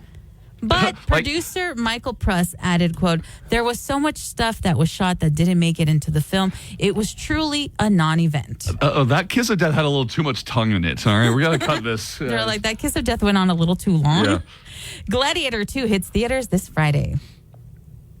With the tongue firmly planted in cheek, Billy Corgan. Okay. What? Wait, what? I'm sorry. That was just a funny segue. I just got it. I got it. With tongue firmly planted in cheek, Billy Corgan has announced that he entered an auction for the chance to win Courtney Love's handwritten lyrics for the whole song Violet, which was famously written about him. The Smashing Pumpkins co-founder made the very special announcement with a video posted on Instagram. Here is what he said. Check this out. I just bought my ticket for the Ellis Park Wildlife Sanctuary auction for the lyrics for Violet written by Courtney Love. Now, it's made a lot of press this week that this auction's going off, so I've actually bought my ticket because I'd like to win these lyrics because I think it's about a guy I know a little bit about, and I'd love to put that on my wall. Anyway, support this if you want to, ellispark.org, ellispark.org, and you can enter the auction as well. But you got to buy a ticket. I got 3 tickets for $20, so I'm in it to win it. Wait, so the song was written by Courtney Love. Yes, and it's about Billy Corgan. Yes. As part of the fundraiser being held by the Wildlife Sanctuary Ellis Park, all proceeds from the auction will go to the Jakarta Animal Aid Network, which supports the care of rescued animals in Sumatra, Indonesia. With Violet back in the press, Love recently told NME that the song was not just about her relationship with Corgan, but it's also about sitting on the fire escape of his flat, sipping cheap wine, and taking a Vicodin. Corgan addressed her statement in the video, captioning a screenshot of the article with the quote saying, "She forgot to mention that I wrote one of the heart-rending couplets contained therein, but I will always love this song, Love You Court." Violet was the opening track on Hole's sophomore album, Live Through This, and was penned by Love during the band's tour ahead of their 1991 debut album. I thought that song was from the 90s. Yes, it is. What are they auctioning? They're auctioning off the paper with the handwritten lyrics. I got it. Okay. So Billy Corgan wants it because he thinks it's about a guy he knows. Billy Corgan. It's him. Yeah. Nosferatu director Robert Eggers recently found out the hard way that while practical effects are sometimes the best way to go, they also smell really, really bad. During a special screening of the film that was followed by a Q&A with Eggers and Guillermo del Toro, the latter directly asked how many rats were used in the making of the new film. And Eggers wowed the crowd with not only his answer, but with some unexpected insider info about the experience. He said, quote, "There's 5,000 real rats, and they were well trained. Like when the rats run off the ship, they were on buzzers, and the rats were on Emma Corrin. I didn't know that rats are incontinent, and so the smell is insane." Rats are incontinent? I guess so. Ooh. That's terrible. Hey, you seen the trailer for Nosferatu? I have, yeah. Is it kind of like Dracula? Does it have a Renfield in it? Because Renfield was like It's eating not rats. kinda. It serves as a direct remake Of Nosferatu, of the silent film. See, but that wasn't Dracula. That was Count Orloff. Good point. Okay. But it's a direct remake. to And can we Nosferatu. say its full title? Nosferatu, a symphony of horror. I know my vampires because I read books by this author named Kim Newman who wrote these. It's like all historical and fictional characters in the same universe ruled by vampires. And it's called Anno Dracula. Anal Dracula? So Sherlock Holmes is trying to bust Dracula. Oh, that's kind of Stuff cool. like that. Oscar Wilde is in it. Oh, that's cool. Queen Victoria is a prisoner of Dracula in this series of novels. Does that sound cool? That does sound cool. The Elephant Man is working with the Rebel Alliance. Anyway, it's Kim Newman.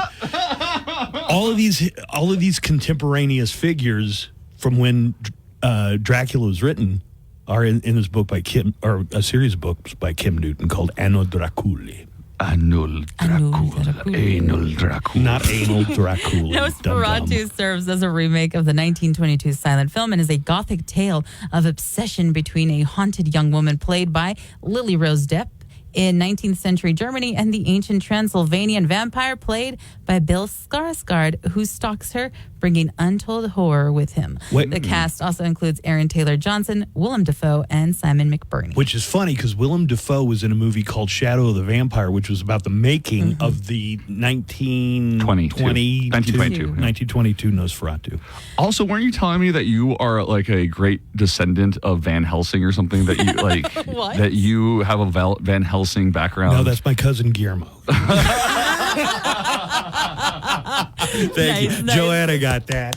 Joanna got it. We all got it. Nosferatu is set to release on December 25th. And with your entertainment news, I'm Joanna Barba. Find out what's going on. Quirky facts about our region. Urgent things you need to know impacting your drive. And of course, nothing but El Paso's best rock. Tis the... El app del clima dice que va a llover. El app de McDonald's que toca McDelivery. Ordena McDelivery en el app. Ba ba ba ba. Get all the best gifts all at Ulta Beauty. Head in store today. Live from the KLAQ studios, the Buzz Adams Morning Show. Courtesy of Glasheen, Vyas, and Enderman Personal Injury Lawyers at GVILaw.com.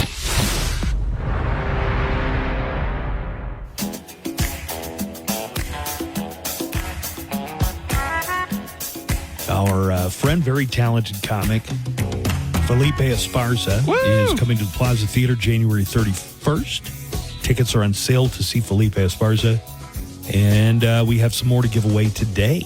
So be listening, your chance to win when we play a little stand-up bit from Felipe coming up. His beard's coming in great. Felipe was part of Gabriel's crew. When I first met him, he was like one of the openers for Gabriel Iglesias. Yes. So it was Rick Gutierrez, Gabriel Iglesias, of course, Felipe, and a guy named Martin. Yeah, Martin. Yeah, I definitely remember Martin. So Gabriel started to reference them in his act, and they got famous enough just from being references in his act. If Gabriel's playing in front of a packed Don Haskins Center, a lot of people are going to hear about Martin. And so he'll go, or my friend Felipe goes, "What's up, fool?" Like he has a whole story about going to the Border Patrol checkpoint. What's up, fool? Yeah. We'll have some ticket giveaways coming up here in just a few minutes. Hi, Buzz. My plan for the turkey giveaway, first year after a divorce, finally get my kids this Thanksgiving. It'd be nice to have a little dinner with them. Thank you. Phone numbers. Okay, thank you very much. Yeah. Divorce is finalized. It's the first Thanksgiving that you have the kids. You were thinking about making them bologna sandwiches. But instead you have a nice cooked you know what? Thanksgiving dinner. I'm putting that one into the file with the finalists for the complete Thanksgiving feast, courtesy of Rise FCU. We're going to get to the Mo Show calendar and daily almanac of events. And if we're going to get it in, we need to do it, in the next couple of minutes. Did you have something? No, I just wanted to know, do you like reading for pleasure? And what's the last thing you've read for pleasure? And I know you purists out there are going to be upset. I have started reading on my iPad. You can go in and buy a book, and some of them are free. You can get a free book and just read it. And the only reason I do it is because I can make the font larger.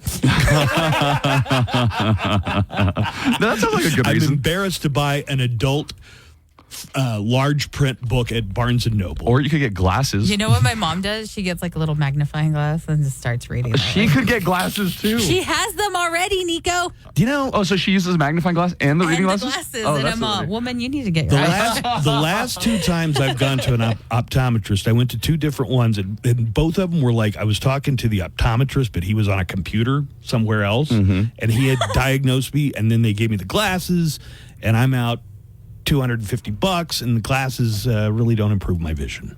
I need to go to somebody where they put you, in the machine. The doctor's there. So I just learned that according to an annual literacy survey, that we are at the lowest point of people enjoying reading in their free time. I would say you're not counting reading online content. No. Are you I'm talking about reading literature? Books. Yeah, literature. Sure. I read a bunch of smut. I read Stephen King had a collection of short stories, and that's one of my guilty pleasures. There you go. So I read the that's hell a thing. out of that. Yeah. Joanna Smut. I think Smut counts too. Thank you. I'm reading a book, Lenny Bruce's book. It's like his essential material, like basically recreations of his bits and his act. And then, I'll do some light reading on the weekend. John Paul Sartre, Being in Nothingness. Shut the hell up. just something to take my mind off my problems. A little Tolstoy's War and Peace. Yeah. Tolstoy didn't write War and Peace. Victor Hugo wrote War and Peace. Tolstoy wrote The Brothers Karamazov. He also wrote War and Peace. All right. Do you want to Google it? Oh, wait, Joanna, who do you think is writing this? I was not paying attention. I don't to you. care. I don't care. Wait, you say that Victor Hugo wrote War and Peace. Yeah. And what do you say, Nico? Tolstoy, Leo Tolstoy. Who do It's you definitely think? not Leo Tolstoy. Can Because he wrote in Google I Russia. have a winner. Yep. And I'm sorry to say it's not Buzz Adams. Who It is is Tolstoy. Yeah. War and Peace? War and Peace. It was the best Leo of times. It was the Tolstoy. worst of times? That's not War and Peace. That's A Tale of Two Two Cities. cities. What are you thinking? And that was Dickens, right? War and Peace. Okay, I was thinking of a different book. Did you but I say you still were would have been, a literature major? I was an English lit major. Didn't you recently discover that was not your major? Yeah, because it got down to the final. It was just like, how many classes do I have and how many more? It was easier to get a degree. But for 30 years, I thought my degree was in English literature. Definitely was not. So funny. So anyways, people are just not reading anymore, and I just found that very interesting. That's weird because maybe it's just my algorithm on TikTok. I get a lot of book talk. Book talk stuff? Yeah. Do you see your nephews reading? Books, actual books? No, those little MFers don't read. I was telling Buzz because there's an My daughter reads. Like, I'll see her with a book. Yeah, with a full novel. There's an article that came out in The Atlantic that it's called "The Elite College Students Who Can't Read Books," and it's talking about how students at like Harvard and Yale and Princeton, that professors are complaining that they can't keep up with the reading, like books and stuff. Because what is the reason for that? That in high schools were not assigning full books to read. High schools were just assigning chapters. I've noticed that because I tell my nephews, I ask them like, hey, have you guys read like a book or something that I read in high school? And they're like, no. Right. We had to read the whole book. So, and if you were, like Moby Dick, that's impenetrable. Yeah. So kids aren't getting that experience, and they're going to college not having read that. I've noticed that they're not assigning them books to read. I want you to read pages 30 through 47 of Gravity's Rainbow. Yeah, something like that. Something like that. And then Finnegan's Wake. Oh, God. I mean, that would be impenetrable Can you as well. imagine? That would be child abuse to make somebody read Finnegan's Wake. What all I've the way noticed through. is they'll give them like sheets, like just printouts printout of like sheets, a workshop. certain Yep. excerpt from the book or something. And they have to analyze that right, excerpt. but not the entire book. And so the whole article was complaining about, I like, have it's not noticed that. preparing students for college still. But are they making, like in college now, are they making you read? They are making kids read books still. Well, if you're going to Harvard, I mean, you would expect the standards to be really high there. But high schools are not. Well, no, I would expect all colleges, whether it's Harvard or. Yeah, it's true. To if you're taking a literature class half in of the books, UTEP, you got to read the book, right? Yeah. Right? So it sounds like the public school system has really let down these kids you're describing. Right. Get into elite universities, but don't have the stomach to read 570 pages of even Moby Dick or not even that. Tom Sawyer, Something easy. They kind of assigned Tom Sawyer Not the in whole 5th book. grade. Not anymore? Yeah. Hey, today is International Men's Day. Men. So, for all my fellow men out there, happy International Men's Day. Here is it the same as steak and a BJ Day? And the BJ Day? No, that's the month or the week after Valentine. It's always like a post-Valentine thing. Steak and a BJ Day. It can apply today, too, though. Here is comedian.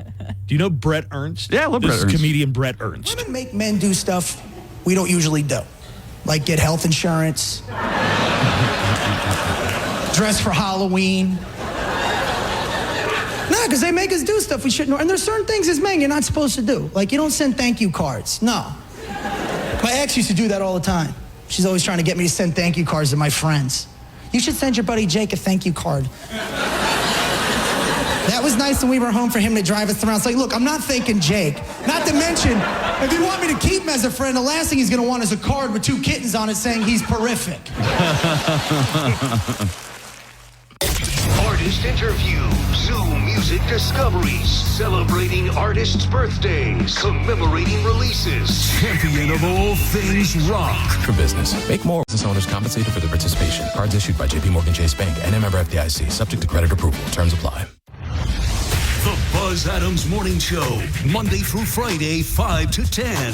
KLAQ and KLAQ HD1, El Paso, a town square media station.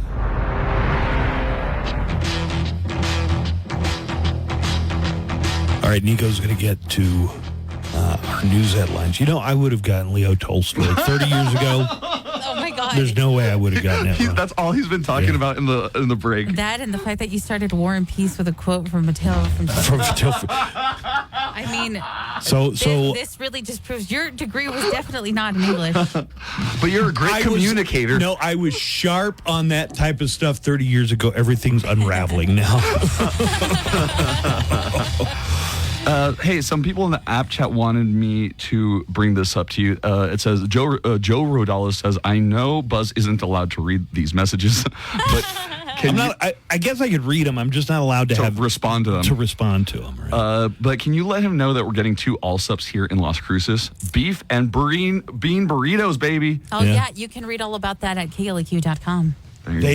Oh, that's right. They don't have Allsups at Las Cruces. They got it at every other city in New Mexico. But pretty soon they do. I guess like Alamogordo is the closest Allsups. If you're really craving the beef until they get it in Las Cruces. Also, people are asking if we saw about the lion that was caught in Juarez yesterday that was just roaming around. I did see the lion. I saw that too. No, tell me about it. A lioness, a female lion, did escape from a zoo, or where was They don't know where it escaped from, but a lot of people in the comments were like, there's some narco guy just scolding his kids for leaving the gate open. I told you to close the gate. You let our lion out. There goes Nala. Maybe the lion jumped the fence like my German Shepherd used to do, just in one bound. It took so many people to contain the lion. Did anybody get their arm bit off or anything? Mexican military was involved, police, a bunch of people were used to corral and capture it. Mm-hmm. So, anyways, those are in the app chat. So was that one of the Los Tigres del Norte? Well, that's a lion. Oh, that's a lion. I thought tigre meant lion in Los Spanish. Leones del Norte? Los Leones de Chihuahua. There's been another monkey escape. No. What's going on with the animals? They're coordinating. 200 monkeys broke free from an enclosure in Thailand. All right, that's one thing. But then the 200 monkeys, once they escaped, attacked a police station. Oh, snap. It's happening. It's finally happening. There's a Caesar out there. You guys got... There's a Caesar. He's riding a horse right now. I was going to say, the next thing, they're going to break out all the horses at ranches across. Do you remember a TV show that was on, 5 to 10 years ago called Zoo? And it was all about the animals of the world suddenly start attacking humans for no reason? No, that had to only have one season, or that had to have been canceled. At least 3 seasons. Really? It had at least 3 seasons, and it was it was based on a book by James Patterson. No. You never saw that? Nope. I had no idea. Oh, okay. Well, I think it's happening. IRL. I watched Beastmaster, the TV show. With Mark Singer? No, that was the movie. That was the movie. I saw the original Beastmaster in the theaters. I watched when it We came Bought out. a Zoo. Dustin Ibarra's in that. Dustin is in that one, yeah. Does he have lines? He does, yeah. He gets to hang out with, I think it's Scarlett Johansson. Oh, that must have been so cool. Oh, he told us stories about. Oh, yeah, it he was when Scarlett Johansson was dating Sean Penn, and he got invited over to Sean Penn's house by Scarlett Johansson one time. And Sean Penn told him, it's like, you have a very good face. Dustin? Yeah, you have a really good face. That's my Sean Penn impersonation, by the way. Real good, yeah. You have a really weird face. That's like my Dustin impression. And he told me, you got a really weird face, bro. Those are good, Dustin. Good morning. This is your wake-up call. Morning is the news. All right, people. All of it is good. Woo! And the weather's good. How long till we get this thing started? Right now, let's get into news headlines, at least half of the news here with Nico and Jimmy. Good morning, Nico. Good morning, Buzz. Good morning, Joanna. Good morning. Well, in terrible news, a man wielding a knife killed 3 people yesterday during an unprovoked stabbing spree in New York City. 2 male victims were stabbed at 8 and 10 in the morning yesterday, taken to Bellevue Hospital and pronounced dead. A female victim was stabbed near the United Nations about 30 minutes after the previous stabbing attack, just leaving her in critical condition, thankfully not dead.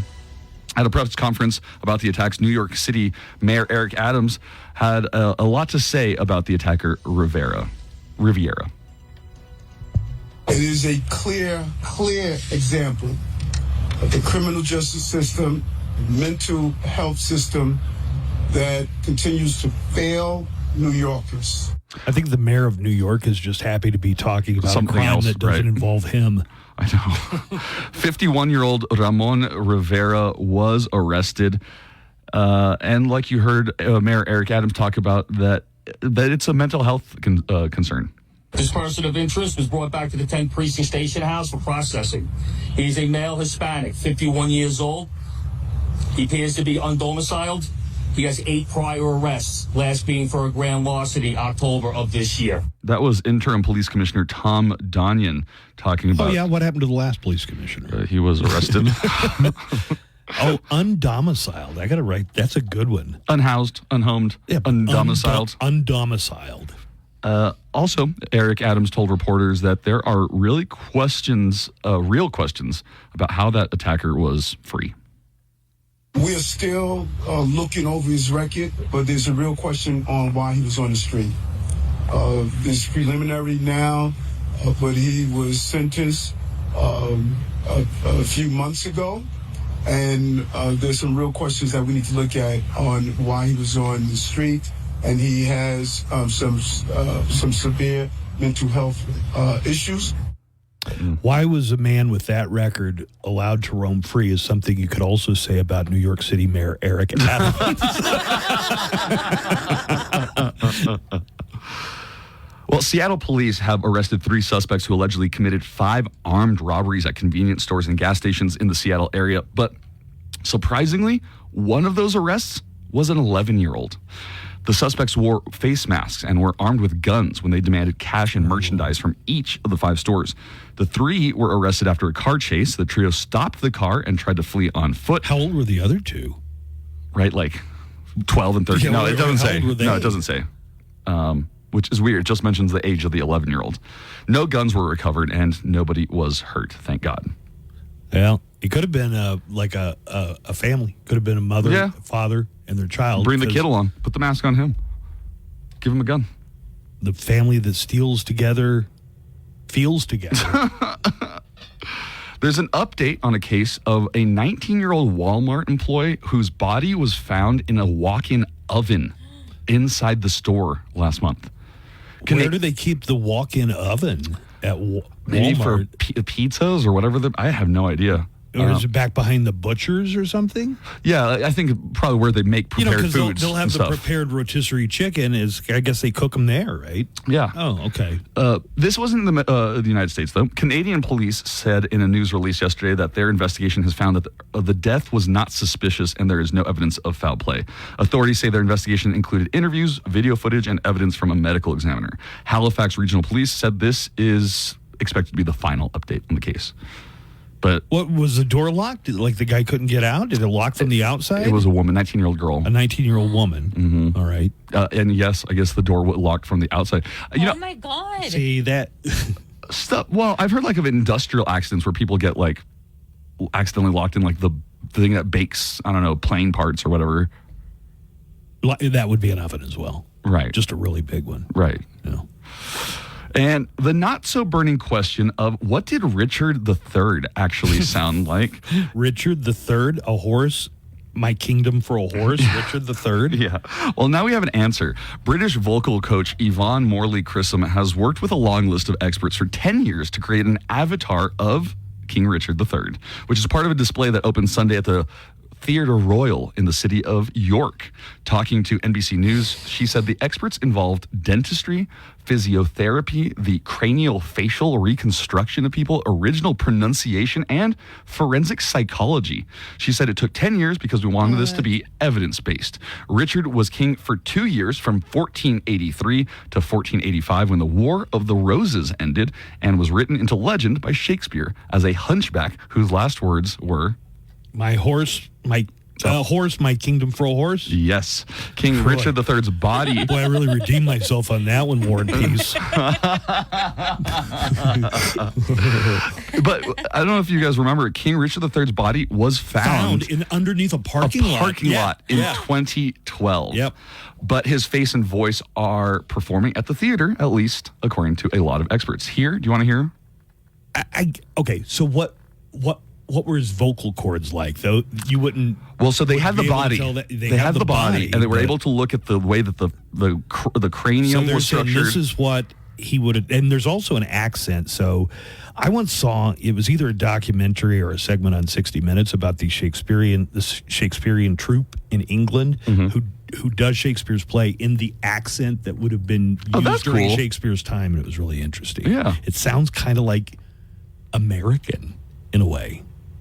In a weird way. Well, a lot of the pronunciation phrases, was a lot flatter. Okay, you're talking about the pronunciation, not the actual... Not the words. Okay. The pronunciation of the words was a different accent than what you would think of as a British accent today. Here is King Richard III. The sun sheens with no less licht and splendor, nor does it suffer any diminution of its strength. Was Richard III a leprechaun? The sun sheens with no less licht and splendor. The sun sheens with no less licht and splendor. Suffer any diminution of its strength. Any dilution of its strength. That's a Yorkshire accent, in case you're wondering. Okay. I don't know if you want to take a break. No, we can do another story. Okay. Are you not ready? No, I am. I just wanted to check. Okay. Thank you, Nico. See? Well, finally, 39 of 43 monkeys have now been captured after escaping from a South Carolina research facility. Yeah, but 200 more just got loose in Thailand, man. You listening to the show? They're linking up. There has got to be a Caesar of the monkeys out there somewhere. The CEO of Alpha Genesis, which already sounds like a creepy company, said yesterday... Sounds a little redundant to me.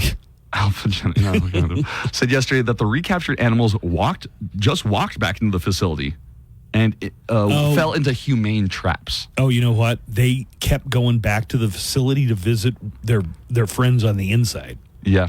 So far, all the recaptured animals are reported to be in good health and are enjoying peanut butter and jelly sandwiches. But again, 200 monkeys just escaped in Thailand and attacked a police station. The animals have gone wild. That's the final story? What do you want to... Let's take a break. Yeah, this is a good time for a break. Yeah, sure. Now, just tell me. I have more stories. Let's check out our late night roundup, which Joanna pieces together meticulously every morning so we can bring you the highlights and hopefully funniest moments from late night television. Here we go. Ahead of Friday's fight between YouTuber Jake Paul and boxing legend Mike Tyson, Netflix streamed a few seconds of Tyson's bare butt. Even worse, a full hour of Jake Paul's face. 1 in 5 American adults get their news from social media influencers. And somehow in 20 years we went from Tom Brokaw to Hawk Tua. The password manager company NordPass released their annual list of the most common passwords. And across the 44 countries analyzed, the most common password is 123456. Why? Well, obviously, the most common birthday is December 34th, 1956. Authorities in Peru recently arrested a man who allegedly tried to smuggle hundreds of live spiders and insects out of the country by strapping them to his body. He might have gotten away with it, except for the fact that he never stopped screaming. Coming up after the Buzz Adams Morning Show, Glenn Garza and Daniel Paulus. Only at Target. Local and loco. Don't you know I'm loco? The Buzz Adams Morning Show, 95.5 KLAQ. All right, we're going to have to get back into the news without the benefit of a news intro. Okay. No problem. News. Good morning, Buzz. Good morning, Joanna. Well, people are smoking less than ever. Surgeon General Vivek Murthy says that it is progress, but there needs to be more done. Smoking tobacco, maybe. Yes. Not including vapes. Yes. The nation's top doc says nearly 500,000 people die in this country every year because of tobacco-related illness. His new report out today calls for lowering nicotine levels to non-addictive levels, saying it could prevent 8 million deaths by 2100. He also calls for banning menthol cigarettes. I know cigarette smokers, they're just going to smoke like 8 times as many cigarettes to get the same amount of nicotine. Well, I know you. 2 days is the Great American Smoke Out. I have mine. Oh, you got your Nicoderm patch? You. I got my Nicoderm patch on. I have quit. I'm done. That's a Nicoderm patch. That's right. Just for me. I'm no longer smoking cigarettes anymore because they're bad for you. And because I can't afford them, really. It was. I found a pack of American Spirits in my backyard after the party. It was $12 a pack. A pack? A pack. Well, they're trying to. I can't afford that. They're trying to price you out of doing a bad habit. I guess it really depends on how many you smoke a day, right? But like if I'm going out for shows and stuff, I have 1 pack for a show, like a whole night. 1 pack for the whole night? Yeah, but I'm handing out cigarettes. People are always bumming off me too. So yeah, and that river flows both ways. I've noticed. Well, no, I don't really bum unless. Well, I don't. I've seen you bum cigarettes. Yeah, but that's what I'm saying is that's why I always give them away because I can't. You know you're a bummer too. Because I have asked for Iggy and other people. Oh too. man, I'm out. Yeah. Well, I don't bum cigarettes if it's not American Spirits. So I'm only bumming from Iggy when he comes around. Well, Pete Davidson has reportedly checked into rehab. Again, after a private romance. I didn't even know about this. Yeah. And a breakup with the Bachelor alum Maria Gorgeous. Is her name Gorgeous? Yeah, we don't know. Jorgus. I don't know. I'm going to look her up real quick. Que bonita. Gorgeous. Okay. All right. An insider told The Sun that he's in pretty bad shape this time around. He's not in a good place. They added the mental health check-in was recent. This would be the second time this year that the SNL alum has gone to rehab. Davidson has been open about his struggles in the past, and except for an appearance on SNL this past month and being recently spotted in public, the comedian has been quiet for the past year. You're right. It is Gorgeous. No, it's not. Is it really pronounced Gorgeous? No, but she is. She is gorgeous, yeah. Okay. I hear people make fun of people who go to rehab and then they're back in rehab and they're back in rehab again. At least they're looking for help. I know. That's my understanding is most people do not succeed on the first try.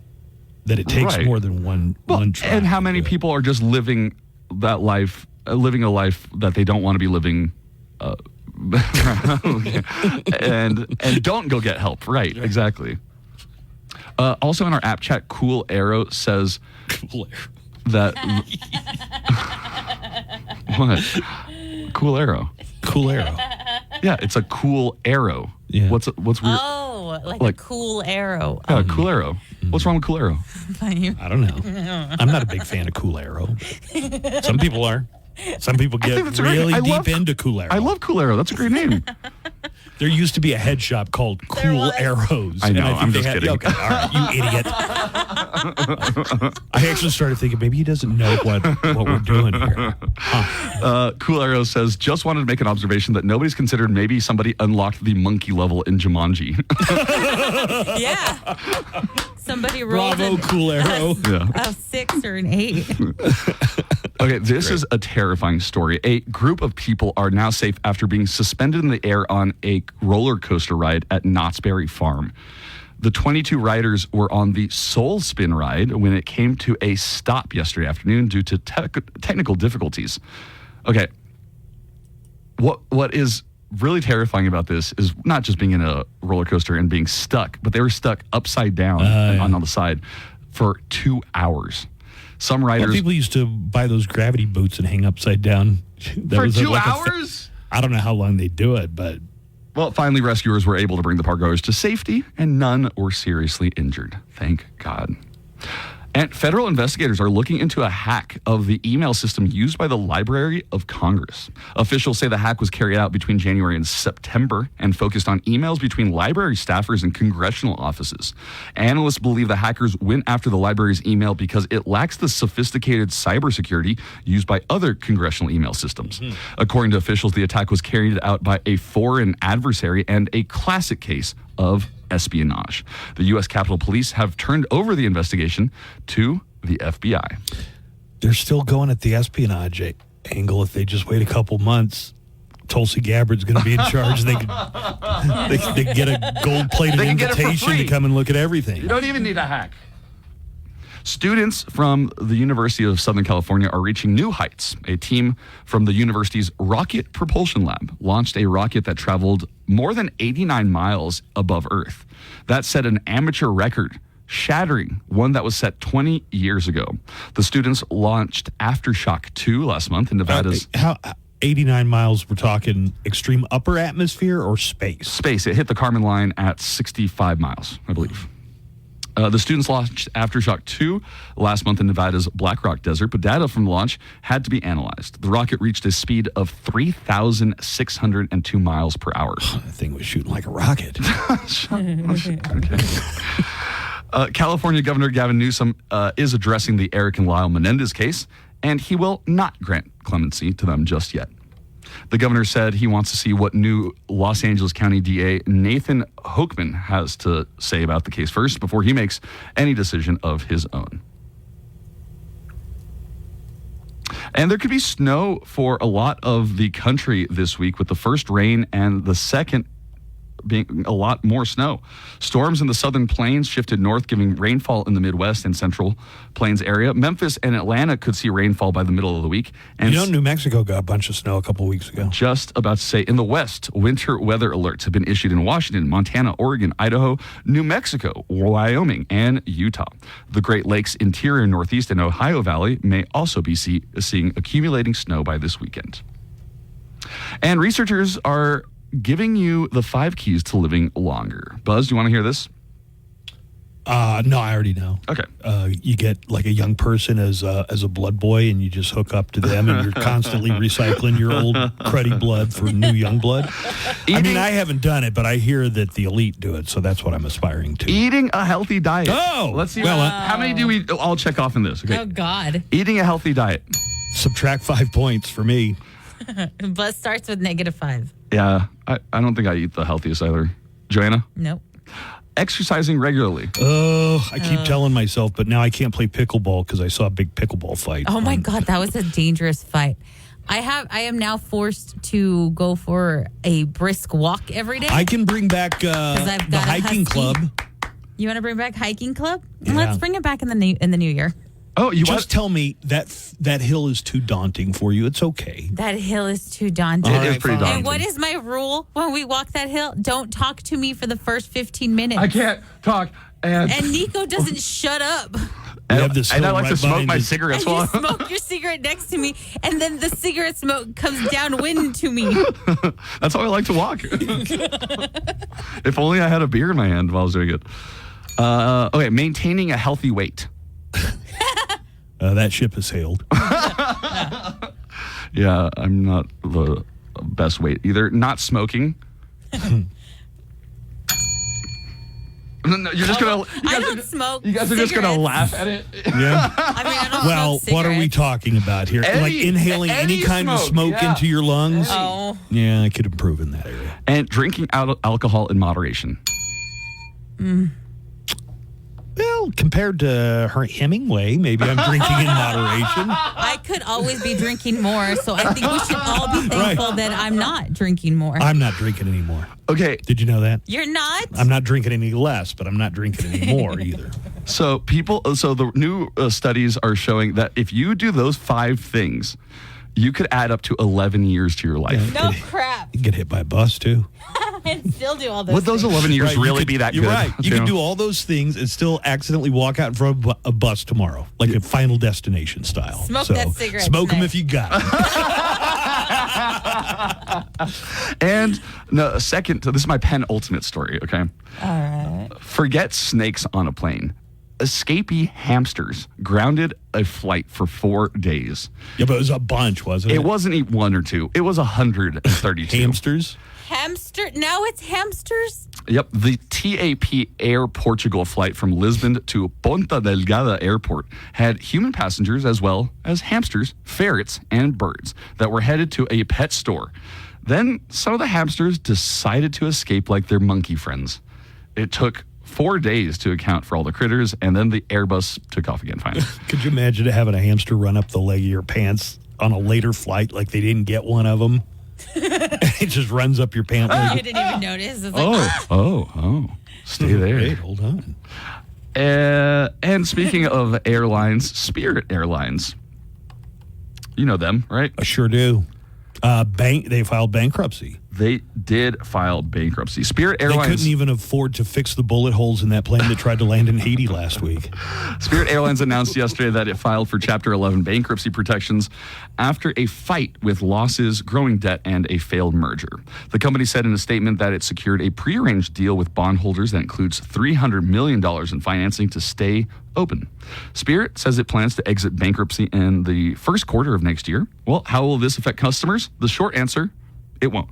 Spirit CEO and President Ted Christie said in a letter to customers, the most important thing to know is that you can continue to book and fly now and in the future.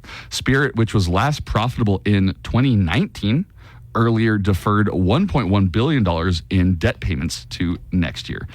At a meeting of, no, I don't have that. I have the audio. You here have the for audio, it. excuse me. This is CCO of Spirit Airlines, Matt Klein, talking about the company. Brands have to change. Products must evolve. And we were kind of stuck in a spot that didn't allow us to change the way that we knew we should and that we knew we could. Is He that sounds Jimmy exactly Kimmel? like Jimmy Kimmel. The inflection, what's the he tone, doing? everything. Hold on, let me find this. Here's Jimmy Kimmel from last night. I know you're a big boxing fan, right? Okay. Would you consider what happened this weekend to be boxing? Okay, let's compare that to the CCO of Spirit Airlines. Brands have to change. Products must evolve. And we were kind of stuck in a spot that didn't allow us to change the way that we knew we should and that we knew we could. The longer you play the clip, the more he sounds like that's Jimmy Kimmel. Jimmy Kimmel. That's pretty. I wonder if anybody's ever I know told him. you're a big boxing fan, right? In the app chat, DJ is asking, Pete Davidson is really living a life he doesn't want? Really? I mean, does he look happy? Yeah, just because you have money, fame, you're banging supermodels, doesn't mean you love your life. Sometimes you're a sad person. You know, you're dating New York and LA 10s, and you're an Omaha 3. So. Right. Also, nobody knows the pressure he's dealing with. People in public can probably just randomly yell at him and go like... I think one of his recurring themes is mental illness, specifically his own. He talks about it quite a bit. So, all right.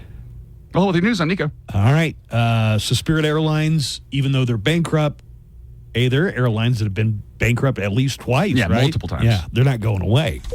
Folks, welcome aboard Spirit Airlines, where we've just taken flight straight into bankruptcy. So here's the deal. Drinks and snacks are still for sale, but don't expect a cart or flight attendants.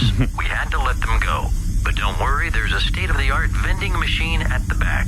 It only takes exact change, IOUs, or sheer desperation. Please stay seated, keep your seatbelts fastened, and in case of an emergency, pretend you're on a roller coaster. Thanks for flying Spirit Airlines, flying high on hope, running low on cash. Hey, it's Daniel Paulus. I'll be along starting at 3 with everything from GNR to STP. At Dell.com/deals. That's Dell.com/deals. Buzz Adams in the morning. Full of stuff men like.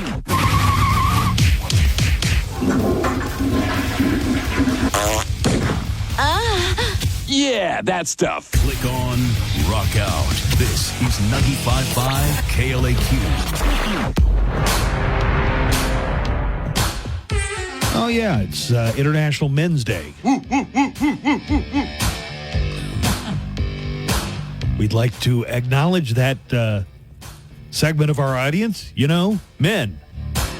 All of you. All of today, we're talking about strippers and porn stars. You don't have any strippers or porn stars on the show anymore. A lot of people miss that. I miss that. What are you talking about? It's one of the biggest perks of me getting to come all the time. What? It is. I'm sorry. Is getting to come all the time. Oh, God. Don't say it. Don't do it anymore. Yeah. I love don't know. coming. That's another one of those things that went away with COVID and they never brought back. I know. Another one? Restaurants trim their hours, especially places you could stop and get breakfast at 5 a.m. Oh, yeah. Like Taco Cabana used to open at 5, and it doesn't open until 6. Burger King, because I really like their croissant sandwich, used to open at, I don't know when they open, but now they don't open till 7. Like a lot of the restaurants are still on the pandemic schedule. The unseen casualties of the pandemic. They switched trash delivery, so recyclables were only every other week. They did that during COVID and never switched back. Like, I think there's a lot of things that, and then don't get me started on caffeine-free Dr. Pepper. You know how I'll rant about that. Have you run out of your 2 cases that your wonderful listeners got? First of all, I want to thank our wonderful listeners. I mentioned that I couldn't find Dr. Pepper caffeine-free, so it's regular Dr. Pepper, but no caffeine. And it's in a gold can. So people found it online. I think those are like pre-COVID because again, I have nothing but gratitude for the listeners who were so nice, but they were a little flat. Oh, no. Yeah, because I could find them online, but it was something like $40 for a 12-pack. Well, they're probably historical. I mean, they're probably just... I know. But they need to start production again on that. I got a question for you for Thanksgiving.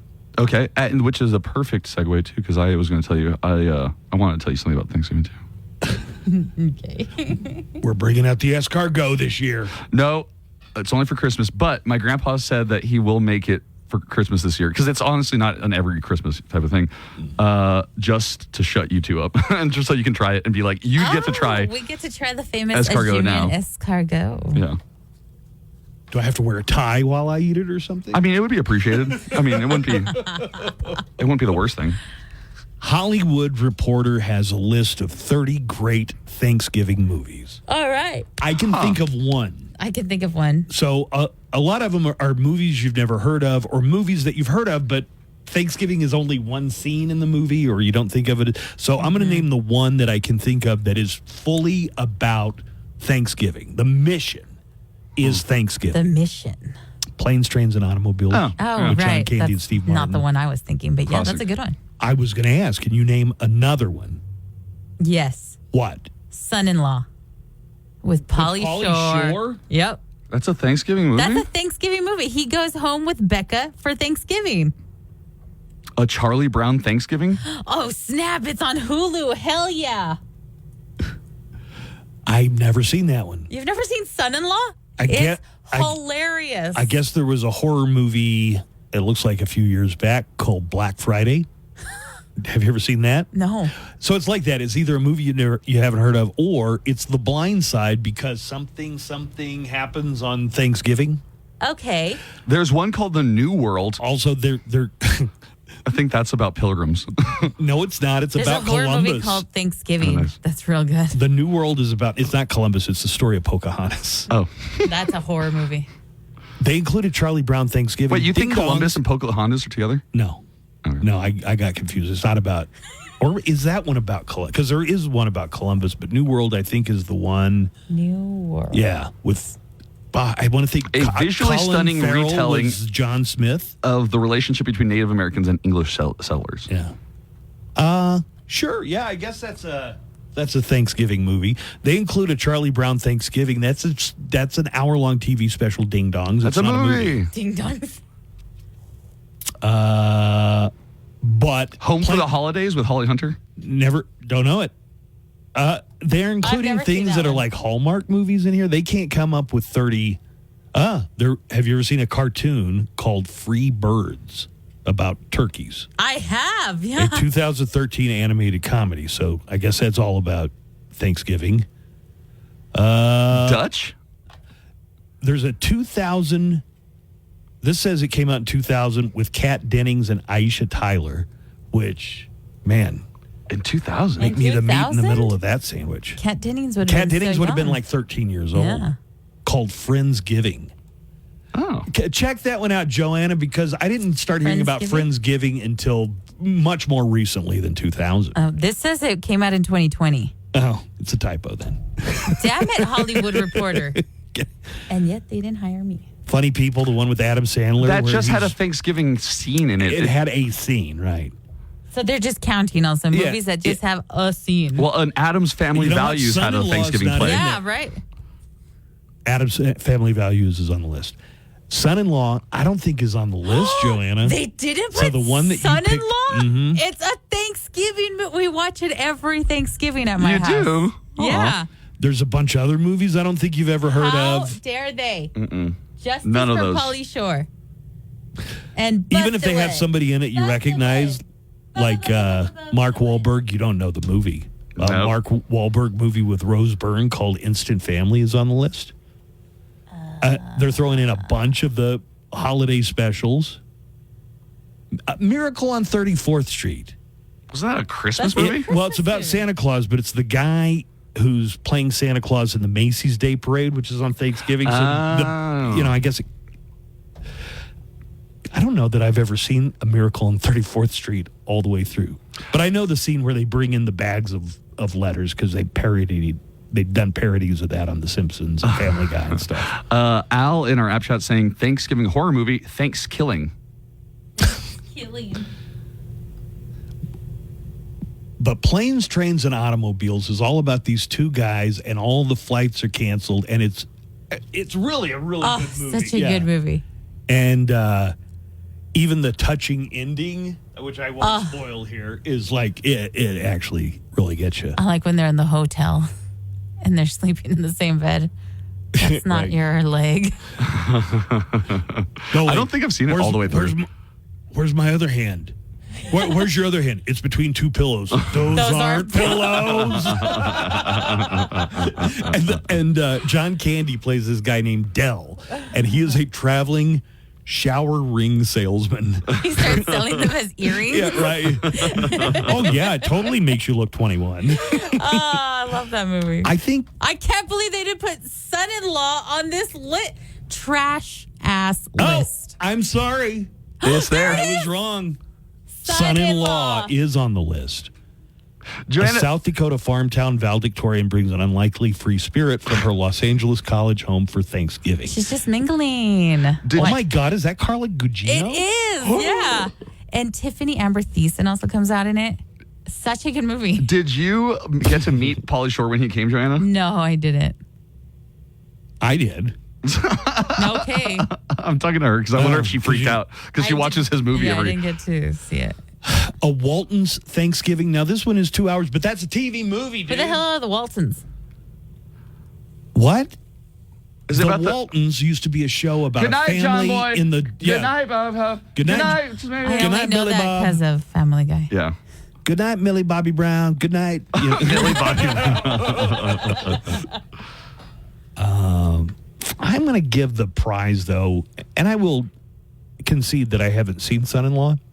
I'm going to give it to Planes, Trains, and Automobiles. Yeah, best Thanksgiving movie. All right. You've Got Mail? They have a scene. Yeah, one scene.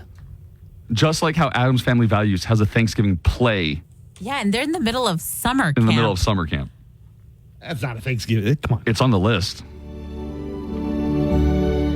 Let's hear some more entries. All of these, I think I'm going to go ahead and put through. Listen, 9 out of 10 submissions get put in for the final for the Thanksgiving feast, courtesy of Rise Federal Credit Union. Turkey, ham, stuffing, mashed potatoes, gravy, green beans, everything. It's all included. And let's take another call. You guys, don't let me get distracted because I've got to take the call off before people give us their phone number. Okay. Hello, morning show. This is Will, and my wife and I are interested in winning your turkey giveaway. Right. I used to cook a couple of turkeys for the family every year, and it was always expected. But my oven broke last summer, so we stay at home now. But we have a niece down the road with some kids, and we'd like to provide a turkey dinner for her this year if it's possible. She's a single mother of 4 on the fixed income. Oh, man. But whatever you decide, either way, we thank you for your time and keep up the good work. We'll be listening. This is from Will and Nancy F. at 915. Well, all right. Thank you, Will. Thank you, Will. And Nancy. And Nancy. Yeah, that's great. That one's getting in. You're going to win the feast. You're going to give it to somebody who's absolutely worse off than you are. I mean, I don't want to rig it, but most of the entries get in. That one definitely gets in. So for people who are wondering, does my story have to be a certain level of sadness to win? No. It's just a matter of entry. Like Buzz and I will pick the story. All of your stories will get in pretty much. And most of them are acceptable, very and admirable. The only ones we don't put in are if you don't include a contact or a phone number, or you preferably say a phone number. I don't really need this. I could just use an extra turkey. It'd be nice to have in the freezer. And then what happens is we will we'll assign a number to every entry, and then randomly pick. Hi, I would like to enter into the Thanksgiving feast. I want to nominate my mom. This year we've lost my grandma. She just turned 100. I'm sorry. So it's going to be a hard holidays without her. And I want my mom to have like a day off for her. If that will be great. If not, happy holidays. My number is... Okay, thank you. That one's going in. Now that definitely makes the cut. And then it's all random, But 100. Good for grandma. Absolutely. Very full life. Sounds like. Sponsored by Rise Federal Credit Union. The dinners come from Con Amor by Beret Catering. Okay, people are really, really just not liking your pronunciation of that. Can you just do it like Con Amore? Yeah, there you go. Oh, I'm sorry. I have an American accent. Yeah. Con Amore by Beret. Con Amore. Amor. Con Amore. Con Amor. By Beret Catering. Oh, catering. So yeah. You don't have to do it on that one. That comes with turkey and ham and all the sides, dinner rolls, green beans. Mac and cheese. Pickled jalapenos even. Cranberry sauce. $375 value. And we just want to keep in touch. We want to hear what's going on. What are your Thanksgiving plans? Then we'll draw. We won't draw. We have a random number generator. Yes. We're very high tech now. Very. We're going to take a break. I guess Kaplowitz is coming. A lot of calls about the Cowboys' performance on Monday Night Football. It was not great, and they lost to the Houston Texans yesterday. So we're going to come back in just a few minutes. And I've also got the Felipe Esparza tickets to give away. In fact, this might be just the perfect time to give those away. Felipe Esparza. January 31st. Very good friend of the Buzz Adams Morning Show. Is going to be here January 31st, and it's at the Plaza Theater. Tickets on sale now for Felipe Esparza. And we have a pair of tickets for that January 31st show now. I'm going to play a little bit of Felipe's stand-up from Last Comic Standing 7, which he won, by the way. And let's all listen to Felipe, and then when we go to commercials, caller number 10, let me give you that number. It's 915-910-4995, 915-910-4995. Here, once again, is the champion of Last Comic Standing 7, Felipe Esparza. I met this girl one time. She said, I'm going to take you to my ex-boyfriend's house to let him know I moved on. I said, look at me. You're going to lose this fight, man. I'm at a bar talking to some girl, and she's a typical LA girl breaking me down. She said, you know, if you lost 35 pounds and cut your hair, you'll be a good-looking guy, kind of. I said, if I did all that, I'll be talking to your friends over there.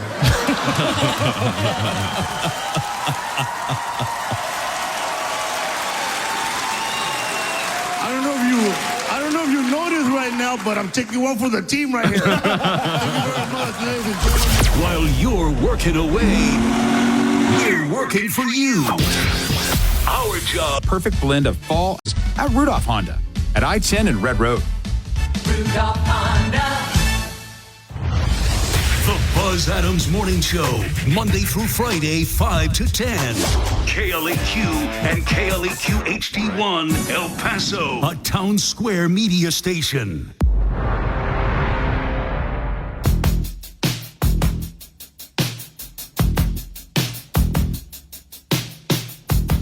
We got a winner for Felipe Esparza. We did. Jose was our winner. Good job. Great.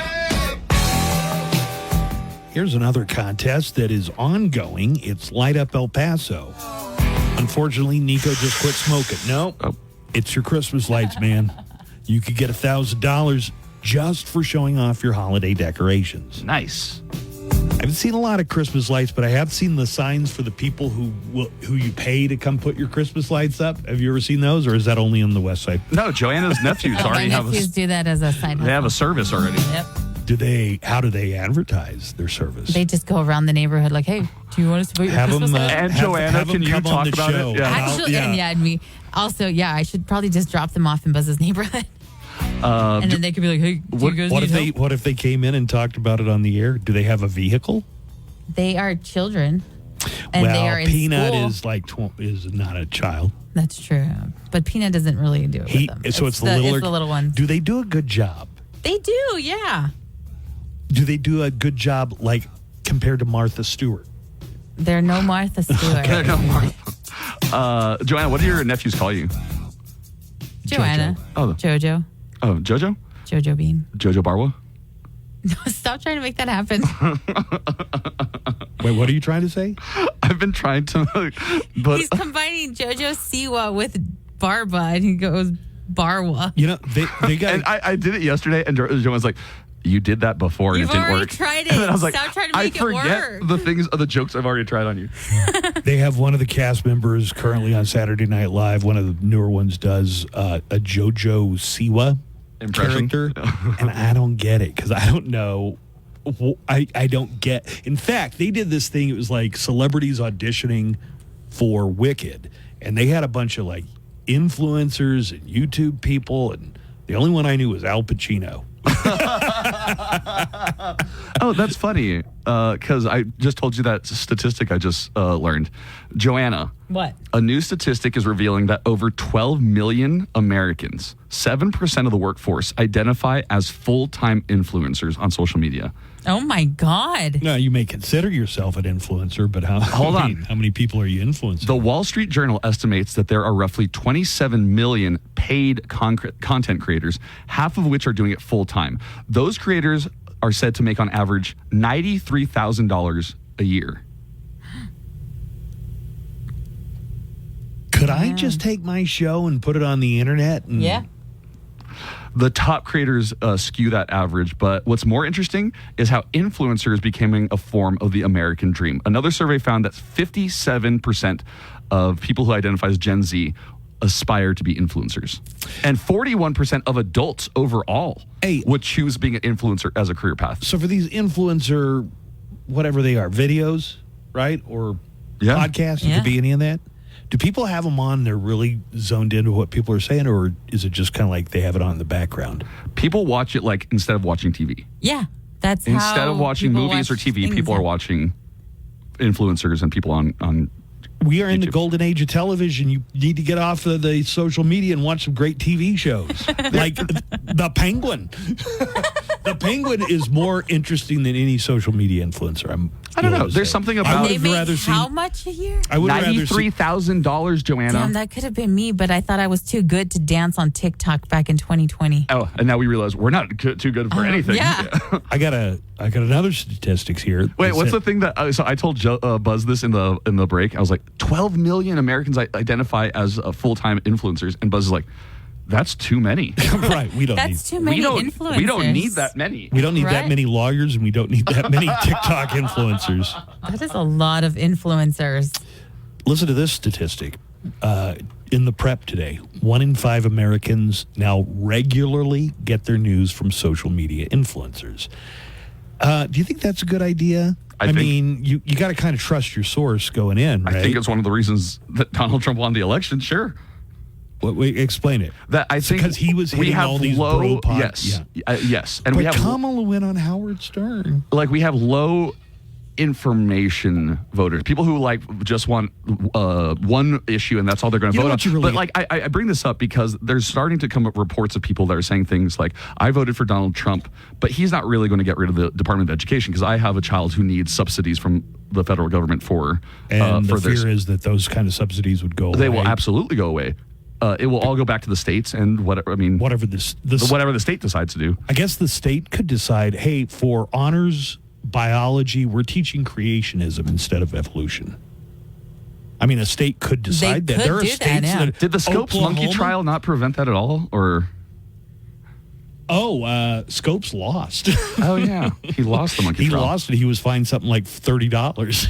So the teacher who was teaching evolution in the classroom won. A movie called Inherit the Wind, if you ever want to see this. It's really, really well acted.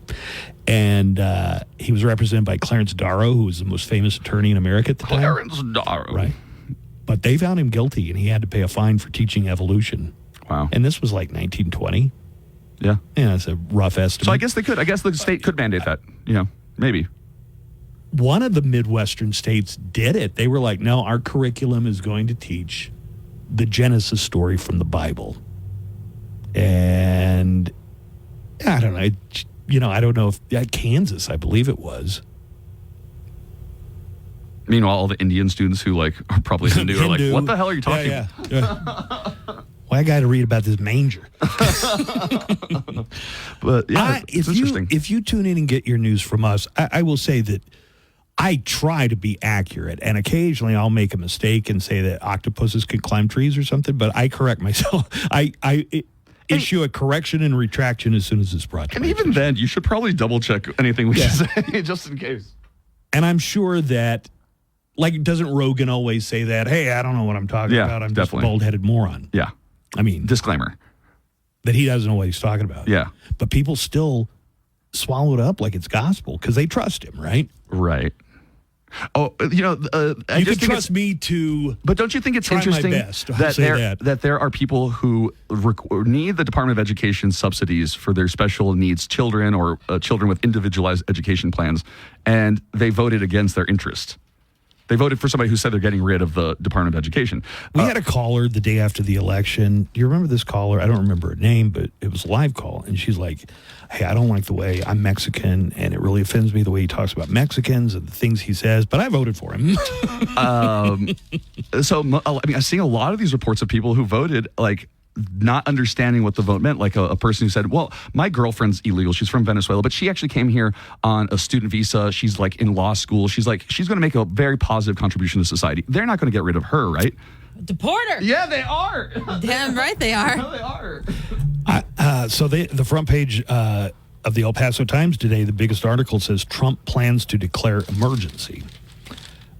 Which I'm sure the people, most of the people who voted for Trump declare an emergency, get the military involved, just get rid of all these illegals. Well, the newest thing today is Trump said he's getting rid of birthright citizenship. So nobody whose parents are migrants if your parents are illegal migrants, you won't be. Well, what if your parents are legal migrants or on a work visa or on a Fulbright scholarship or something like that, and they have you? If you weren't born in the United States, I don't know. How does Melania feel about that? Right. She's exempt. Right. I definitely sense that there's going to be, and there already is, like an elite level of MAGA. That's the upper echelon, and there's the lower people that don't get what they want. There are the foot soldiers. There are the people that they just got your vote, and do you think Trump really cares about factory workers in Ohio? I mean, deep down, do you think he? Well, he doesn't want them eating kittens. Well, that's one town in Ohio. Okay. President-elect Donald Trump yesterday said he will declare a national emergency and use the military to execute his mass deportation plans. What happened to posse comitatus? You're not allowed to. The U.S. military is not allowed for even Caesar law knew enforcement. if you march your army across the Rubicon, there's no going back. He did do it, though, eventually. But that's why we say crossing the Rubicon. Reports are incoming that Trump is prepared to declare a national emergency and will use military assets to reverse the Biden invasion. This was from conservative activist Tom Fitton, who called it the Biden invasion because, prior to 2020, nobody came into the country illegally. Trump on Monday reposted Fitton's post with the comment, "True," and 3 exclamation points. Sure, I know there are people listening who are all for it. Just have the military going around. Right now, going into 2025, and Trump will be back in the White House in January, what would be a bridge too far? Call it now. Like if they open up a national hotline, it's like, we'll give you $200 for reporting illegals. Would that make people go, oh, okay, that's just a little too... Didn't Texas already do that? Don't we already have like a hotline for that? Yeah, but a national... Hey, call in and report your neighbors. Yeah. Sounds very much like a Soviet policy or a Chinese policy under Mao. That's what we voted for. Okay. But as you're saying, so half of the Trump supporters right now are saying, here you are, you're hysterical with your Trump derangement syndrome. Would that be a bridge too far for you if they were like, we're putting a bounty out if you report an illegal immigrant? Even if it's somebody you dated and now you're pissed off at them, so you're going to turn them in. Yeah, how much? 200? Yeah, her name is Joanna Barba. Stupid. I will collect that $200 I guarantee you this is going to happen much more than once. You're going to find out that you were born in the United States, but you may not be. Could they retroactively take away somebody's birthright citizenship, or would that only apply going forward?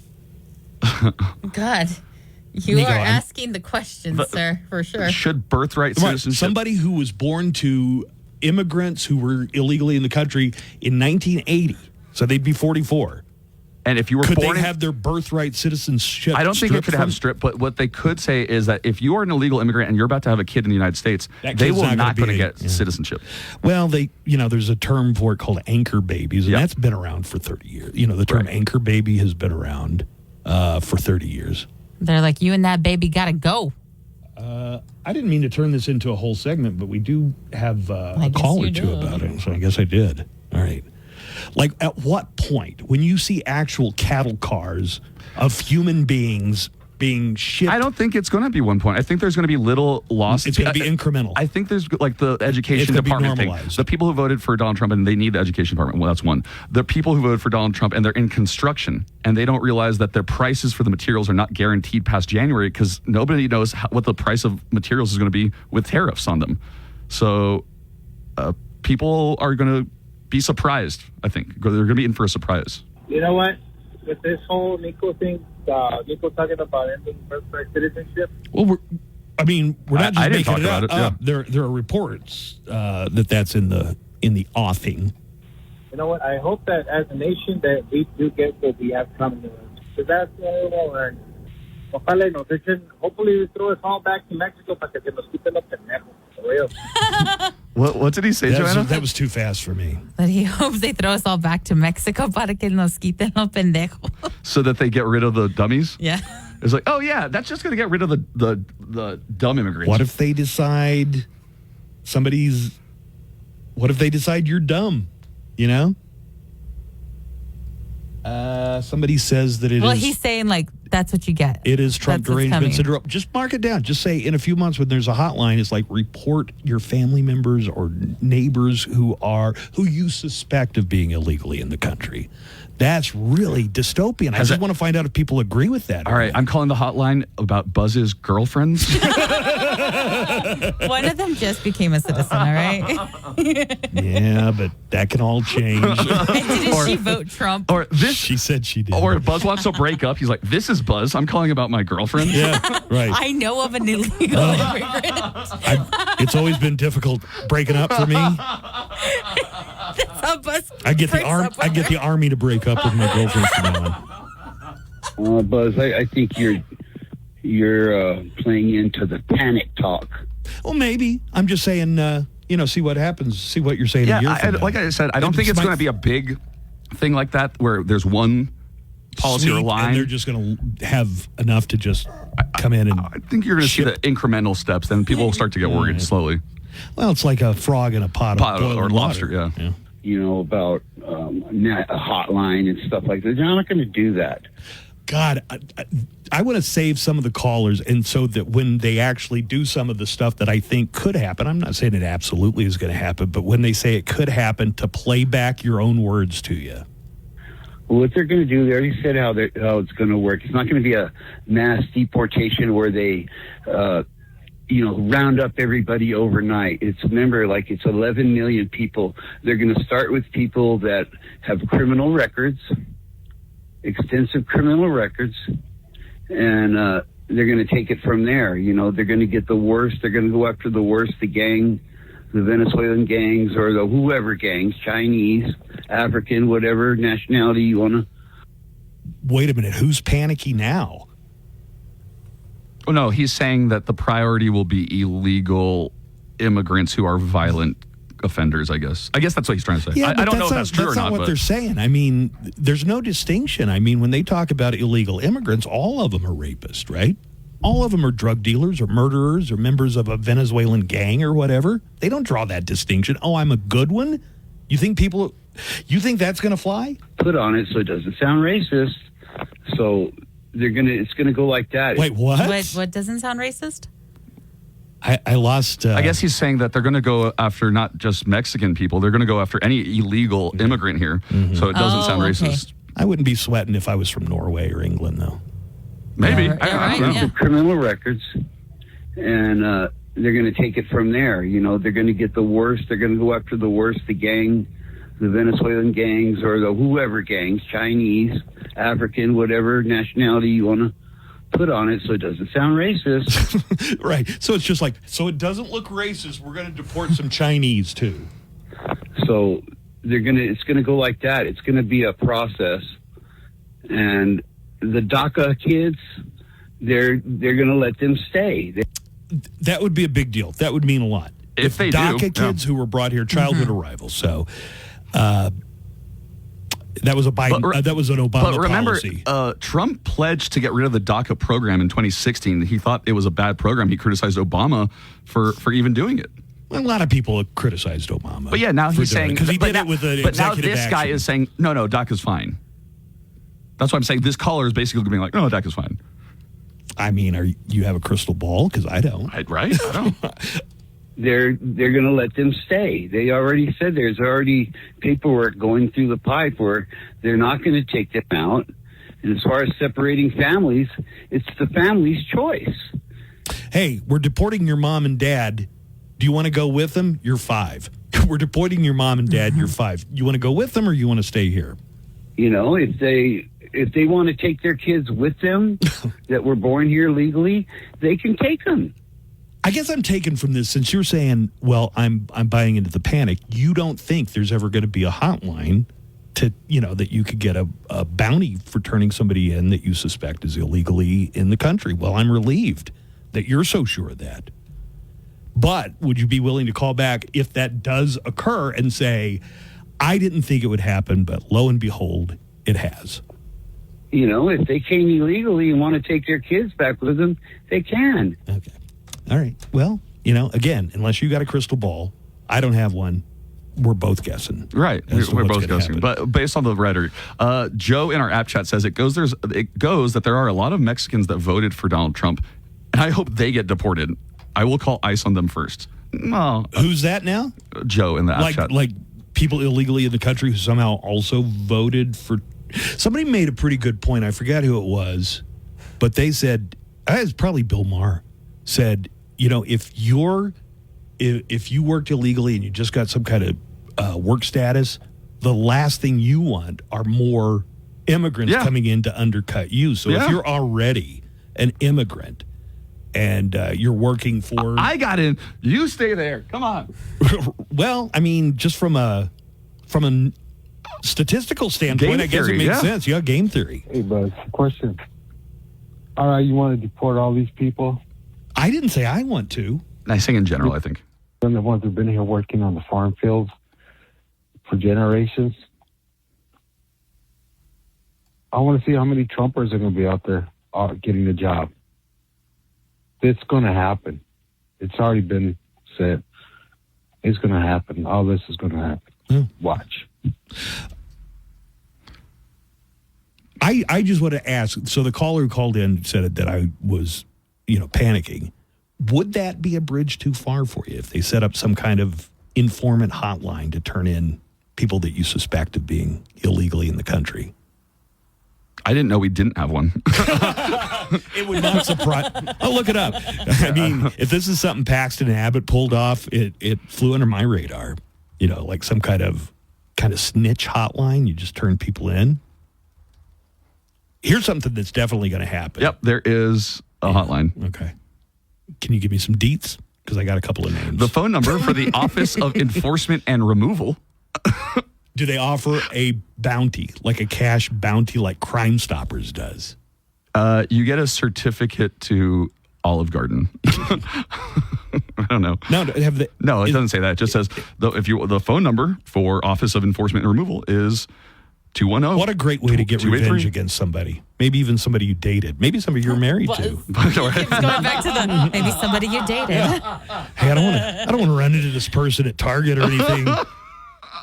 Send them back. The Daily Calendar. Today, November 19th. Yeah, we see you, men. It's International Men's Day. Full of stuff men like. You poor guys, you have it so rough. You can celebrate it on the toilet. It's World Toilet Day since 2001 for an ode to the commode. Sorry. Or it's National Camping Day. You can party with bears. Party? Thanks, Bear. Let's party. Today's also Women's Entrepreneurship Day, so guys, give her half your day and half your man cave so she can launch her business. That's your daily calendar. Music news, concert updates, song and album factoids, and of course, nothing but El Paso's best rock. All warrants expunged. TrialLawyers.com. Decades of experience available to you. Wyatt Underwood, TrialLawyers.com. They make you laugh every day. They keep you up to date on all the news. They're just fun to listen to. Buzz Adams, mornings on the Q. Buzz, what is you doing, like? This is the morning show on 95.5 KLAQ. Kaplowitz. I'm a big, stupid jerk. The Buzz Adams Morning Show presents Go Sports Go. Brought to you by the Viva Auto Group. Viva makes it happen. All right, Steve Kaplowitz joins us from our partner station, 600 ESPN El Paso. Hey, good morning, everybody. Hey, look at you, by the way. Wow. Too bad your listeners can't see the way you are decked out today. Buzz is peacocking like his name is Mystery, and he's trying to pick up chicks. Listen, well, the minute I Thank took a you look, for that compliment. the minute I saw the pants and the shoes. Pants and the shoes. My Buzz. goodness, are you going out on a date after the show? Because you look like you are ready to hit the town, assuming the town was 1978. Yeah, Teddy's isn't open yet, Buzz. You have to wait till nighttime. I'm getting the look down of golf professional, touring professional in the 1970s. So I have tartan plaid pants. I got a black shirt. You don't want to mix your stripes and your That's checks. true. That's true. Where do you find this? Just out of curiosity, where do you find pants like that? Burlington has a bunch of crazy stuff. Do they really? Oh, yeah. Like stuff that nobody else would buy. Yes. I need to like go a back kid in a there. candy store. I like that. Good for you, man. Good for you to be that comfortable to dress like that. I like it.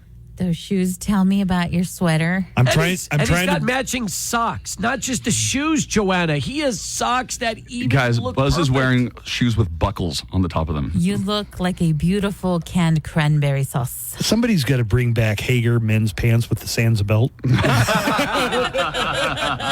that person is me. Cappy, you want to talk about our sponsor, and then we'll get right into postmortem for the Cowboys. Sure, we'll do that. Underdog Fantasy, folks. You can play tonight with NBA and NHL and, of course, football as well. You're looking to win a little money while watching sports. They've got them all. In fact, all your favorite leagues, teams, and stars to choose from. They also have Underdog Rescues, which gives you a second chance. Even if you lose, you still have a chance to win. Plus, the double flex option where you can take 2 L's and still have your entry to be a win. A lot of great ways to do it. In fact, I'm on the app right now. I just loaded up Underdog Fantasy and looking to see where I might play today. In fact, I'm going to tell you where I might play today. We've got basketball games to choose from, so I am going right to the NBA, and I am looking at, Anthony Davis. I like this, of the Lakers.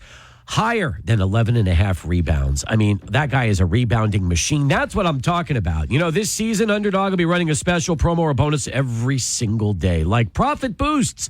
Pump up your winnings in just a tap when you apply the boost to eligible entries. Discounts as well. You'll get adjusted projections on certain players' stats to give you a better shot at a big W. And, of course, the free pick. My favorite. It's a sure thing. A player just has to get higher than half a point or a rebound for that pick to win. Plus, all new users get a free pick. So here's what we do. Download the app, sign up with promo code KLAQ, and deposit now to get up to $1,000 in bonus cash instantly. That's promo code KLAQ. Must be 18 plus and present in a state where Underdog Fantasy operates. Terms apply. Concerned with your play? Call 1-800-GAMBLER or visit www.ncpgambling.org. I hear that music. Oh. Don't you wish it was the 70s right now, because you wouldn't be dealing with this kind of a season? Okay, I remember the 1-win season. Wait. No, I have a The couple 80s. of statistics for you guys about the worst seasons that the Cowboys have ever had. Well, that one before they brought in Jimmy Johnson. Well, that was the 1989 season, the 1-15 record.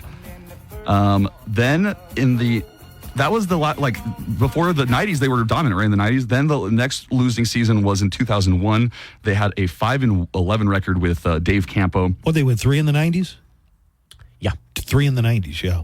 Two with Jimmy Johnson, 1 with Barry Switzer. That's right. Actually, 2 exact records for 2001, 2002, 5-11 with Dave Campo at the head. And then in the recent era, the worst that they've had is a 6-10 record in 2020. Yeah, we remember that. That's in living memory. That's right. A 4-12 record in 2015. So the 1-win season, did their win come at home? Because they're now saying the Cowboys could easily be winless at home. The only win came against Washington. And it doesn't say where, though. By the way, do you really think the Cowboys are going to lose on Thanksgiving to the Giants and Tommy DeVito? Because that's what's going to happen, you know? Everybody had play the DeVito Giants. fever last year, They remember? did. So Tommy Daniel Cutlets. Jones is benched. That's right. No injury. No, he just benched for Tommy DeVito. Who is the third stringer, by the way. Is he related to Danny by any chance? No, but Tommy DeVito was Joe Pesci's character in Goodfellas. Hey, I have some... Like I'm a clown, like I amuse you. That was Tommy. I have some audio from Shannon Sharp talking to Ocho Cinco about the Cowboys game. Do you want to respond to that, Steve? Sure, let's hear it. But anytime you allow Cooper Rush to throw the ball 55 times, you get you earn what you get. An ass whipping. Yes, sir. That's what the Cowboys got. Yeah. That's what they earned. Ain't no way in hell Cooper Rush supposed to throw the ball 55 times. He's right. Well, so you the fact that they don't... Yeah, he's right. I mean, and here's why, okay? So, and this is the thing. The Cowboys have Rico Dowdle. Now, Rico Dowdle did not have a particularly strong not a game great yesterday. game for Rico. He only had 10 carries, but 28 yards. See, here's the Dropped thing. a couple. The Cowboys can't run the ball. So when the Cowboys can't run the ball, what happens? Yes, you're going to put the ball into Cooper Rush's hands 55 times. The next statement is about their running game. don't have a running game, how did you expect them to be able to move the ball? Clearly, they got a passing game either. They threw 55 times. They got 10 points. The offensive line is terrible, Ocho. I mean, I watched Zach Martin. If Zach Martin is going to the Hall of Fame on the first ballot, I watched him get beat with a swim move 3 consecutive plays. One for a sack, he got rid of the ball, and the next play, boom. All right. So he's saying they deserve what they got. Well, listen, they've got so many problems. They really do. And I think they've got buyer's remorse over the Dak contract at this point. By far. There's Are you no kidding? doubt. Jerry may not say it. Of course they wouldn't say it This is publicly the because they're paying worst- him so much. It's the worst they move that have could have ever definitely wish they had a time machine. Do you know? Listen, here's the thing. If they didn't pay Dak, they could have completely remade this team during the offseason. And that is, they could have tried to get themselves a top quarterback in the draft. They could have gone out in free agency, and they wouldn't have had to pay so much money for the quarterback because it's a rookie contract. So now you can address certain issues, line, running game, all that stuff. The Cowboys are screwed. Jerry has put we know they're screwed for this season. No, they're How about screwed next for season? years. For 5 years at Yes. least. You're saying Jerry that has killed this team. with that contract. It's a 5-year problem. Okay. Speaking of Jerry, got a call here. Good morning, Buzz. Hey, Buzz. I had a topic of discussion for you guys in regard to the Dallas Cowboys. So we're going to refer to the Dallas Cowboys organization as Jerry Inc. Buzz, tell me, man. Tell me. I mean, you work for Town Square Media. People work for corporations, big companies, et cetera, right? There's a standard that everyone's held to. I'm a road construction worker. I have a standard, right? Moving it, gone. So where else in the known universe can somebody produce so badly? Oh, Nico. Wait, can you repeat that? Still keep their job and not get fired. There's no standard at Jerry Inc. but what Jerry says. Well, he's not going to fire him. He's team. the owner. You can't fire the owner, Okay, guys. but can nobody make him not the manager? Listen, somebody with a sniper rifle could, I guess. He will die as the person that I don't runs see the him Cowboys. ever turning it over. Me neither. Jerry right now is 119 years old. Looks like it. Yeah, he does. Well, okay, how about this? In this analogy, if the Cowboys were a publicly traded company, investors could demand the CEO's removal. I think the Packers are the one NFL team that is owned by the fans. But they can't vote to remove the coach. It's nothing like that. They can't. Basically, you're just saving your tickets for next season. And you're selling stock. Yeah, it's not like they're publicly traded companies. These are private, basically family-run companies. Yeah. Yes.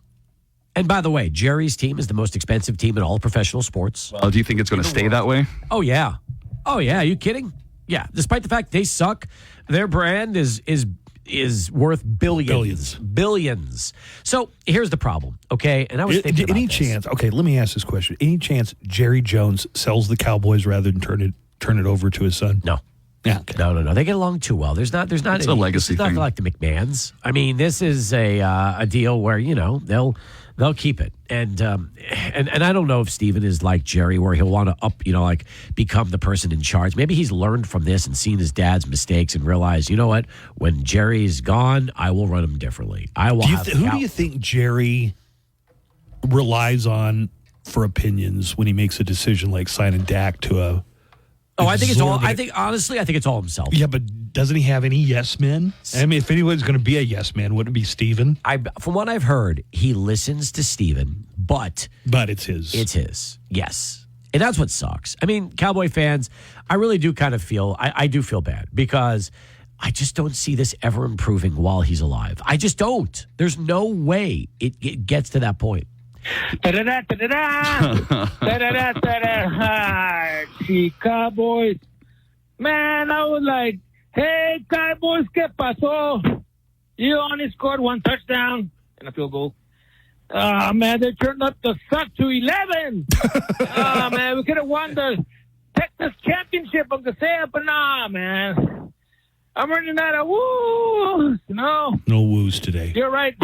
You're right, Joanna. You're running out of woos. Woos.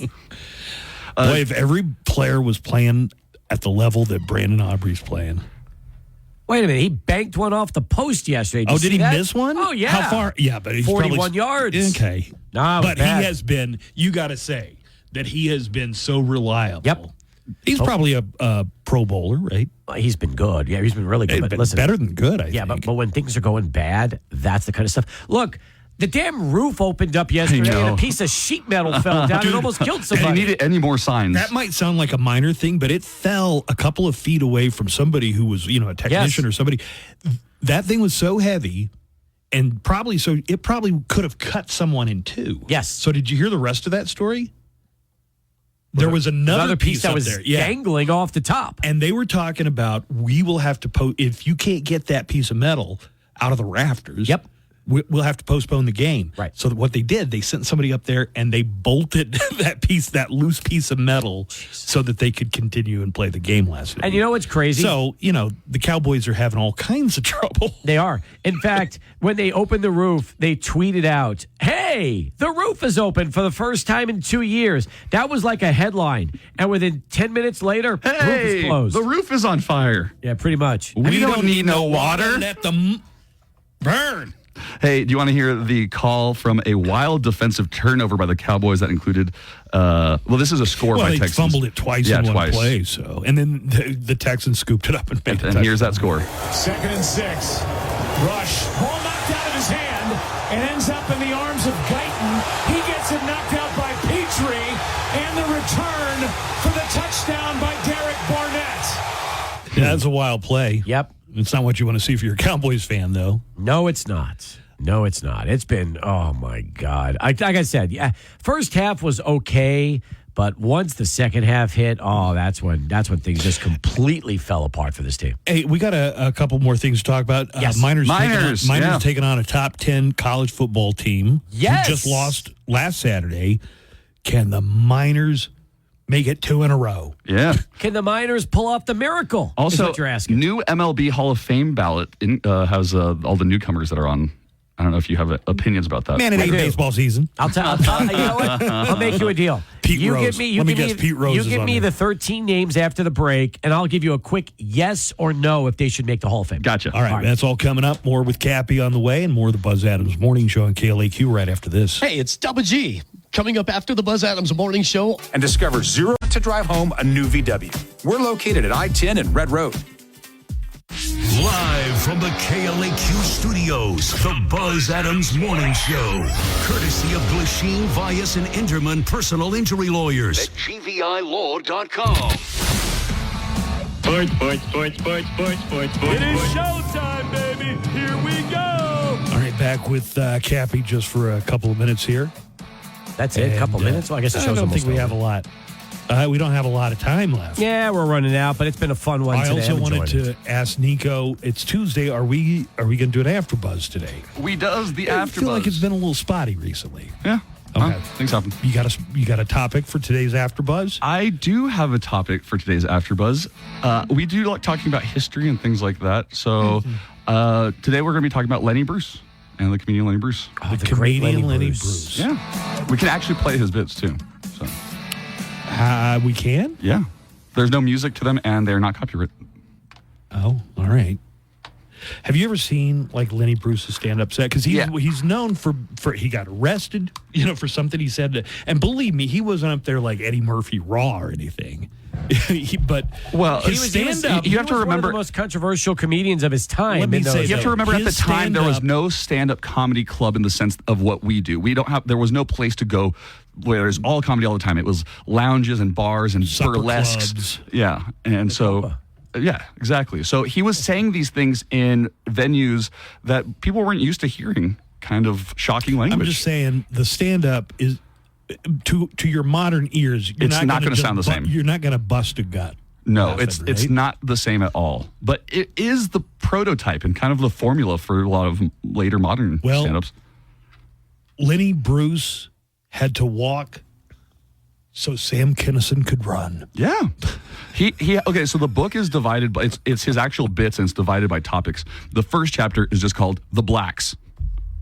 Did he do a lot of racial humor? Oh, he does so much on the N-word, and he uses the N-word so much, and But a lot of it is kind of That's the forward amazing thinking. thing. If you look at old-time stand-up comedy, you'll hear the N word, but you won't hear the F word or the S word Right. or even the H or D word. Right. You won't hear any of that. But he's even doing comedy about how taking the power away from the word by using it in certain contexts. So it's all right. not Well, modern. your AfterBuzz has got to be about Lenny Bruce. If you never heard about Lenny Bruce, you may want to tune in anyway.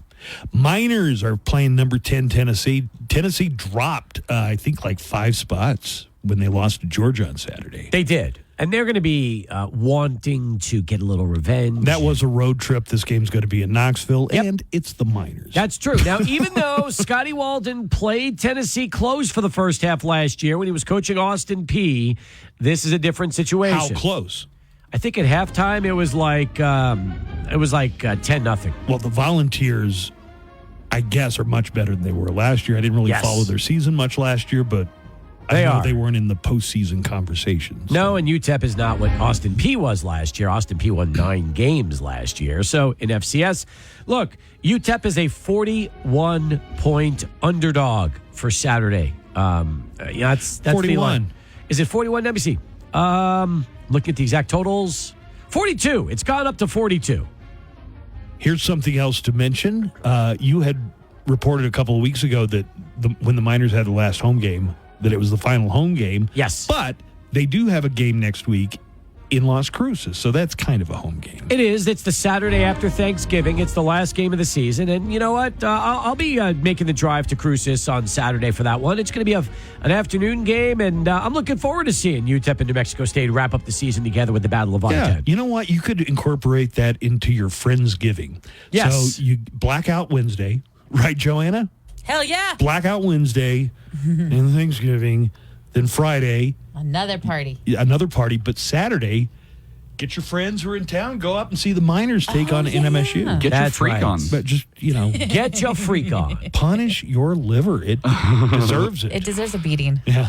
Cappy, did you want to hear the MLB Hall of Fame ballot? I do, and I'll tell you very quickly, yes or no on these guys for the Hall of Fame. All right. Felix Hernandez. No. Carlos Gonzalez. No. Dustin Pedroia. No. That's Pedroia, but no. Pedroia. Hanley Ramirez. No. Fernando Rodney. No. Ian Kinsler. No. Troy Tulowitzki. No.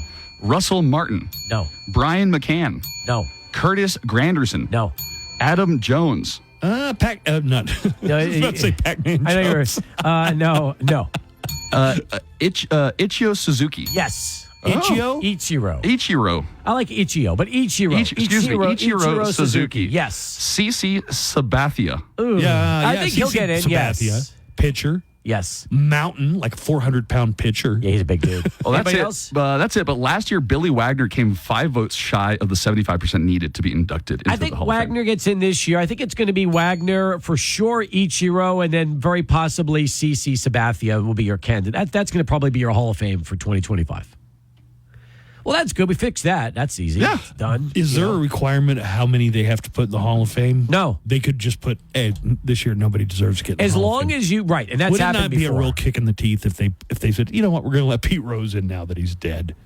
Wow. Well, first off, he would have to be on a special committee ballot. There are certain different ballots for certain eras of baseball, and he could pop up back on that ballot and get voted in. That's very possible. But I don't. But are you a think so. real Hall of Famer when that happens, like a special ballot? Are you?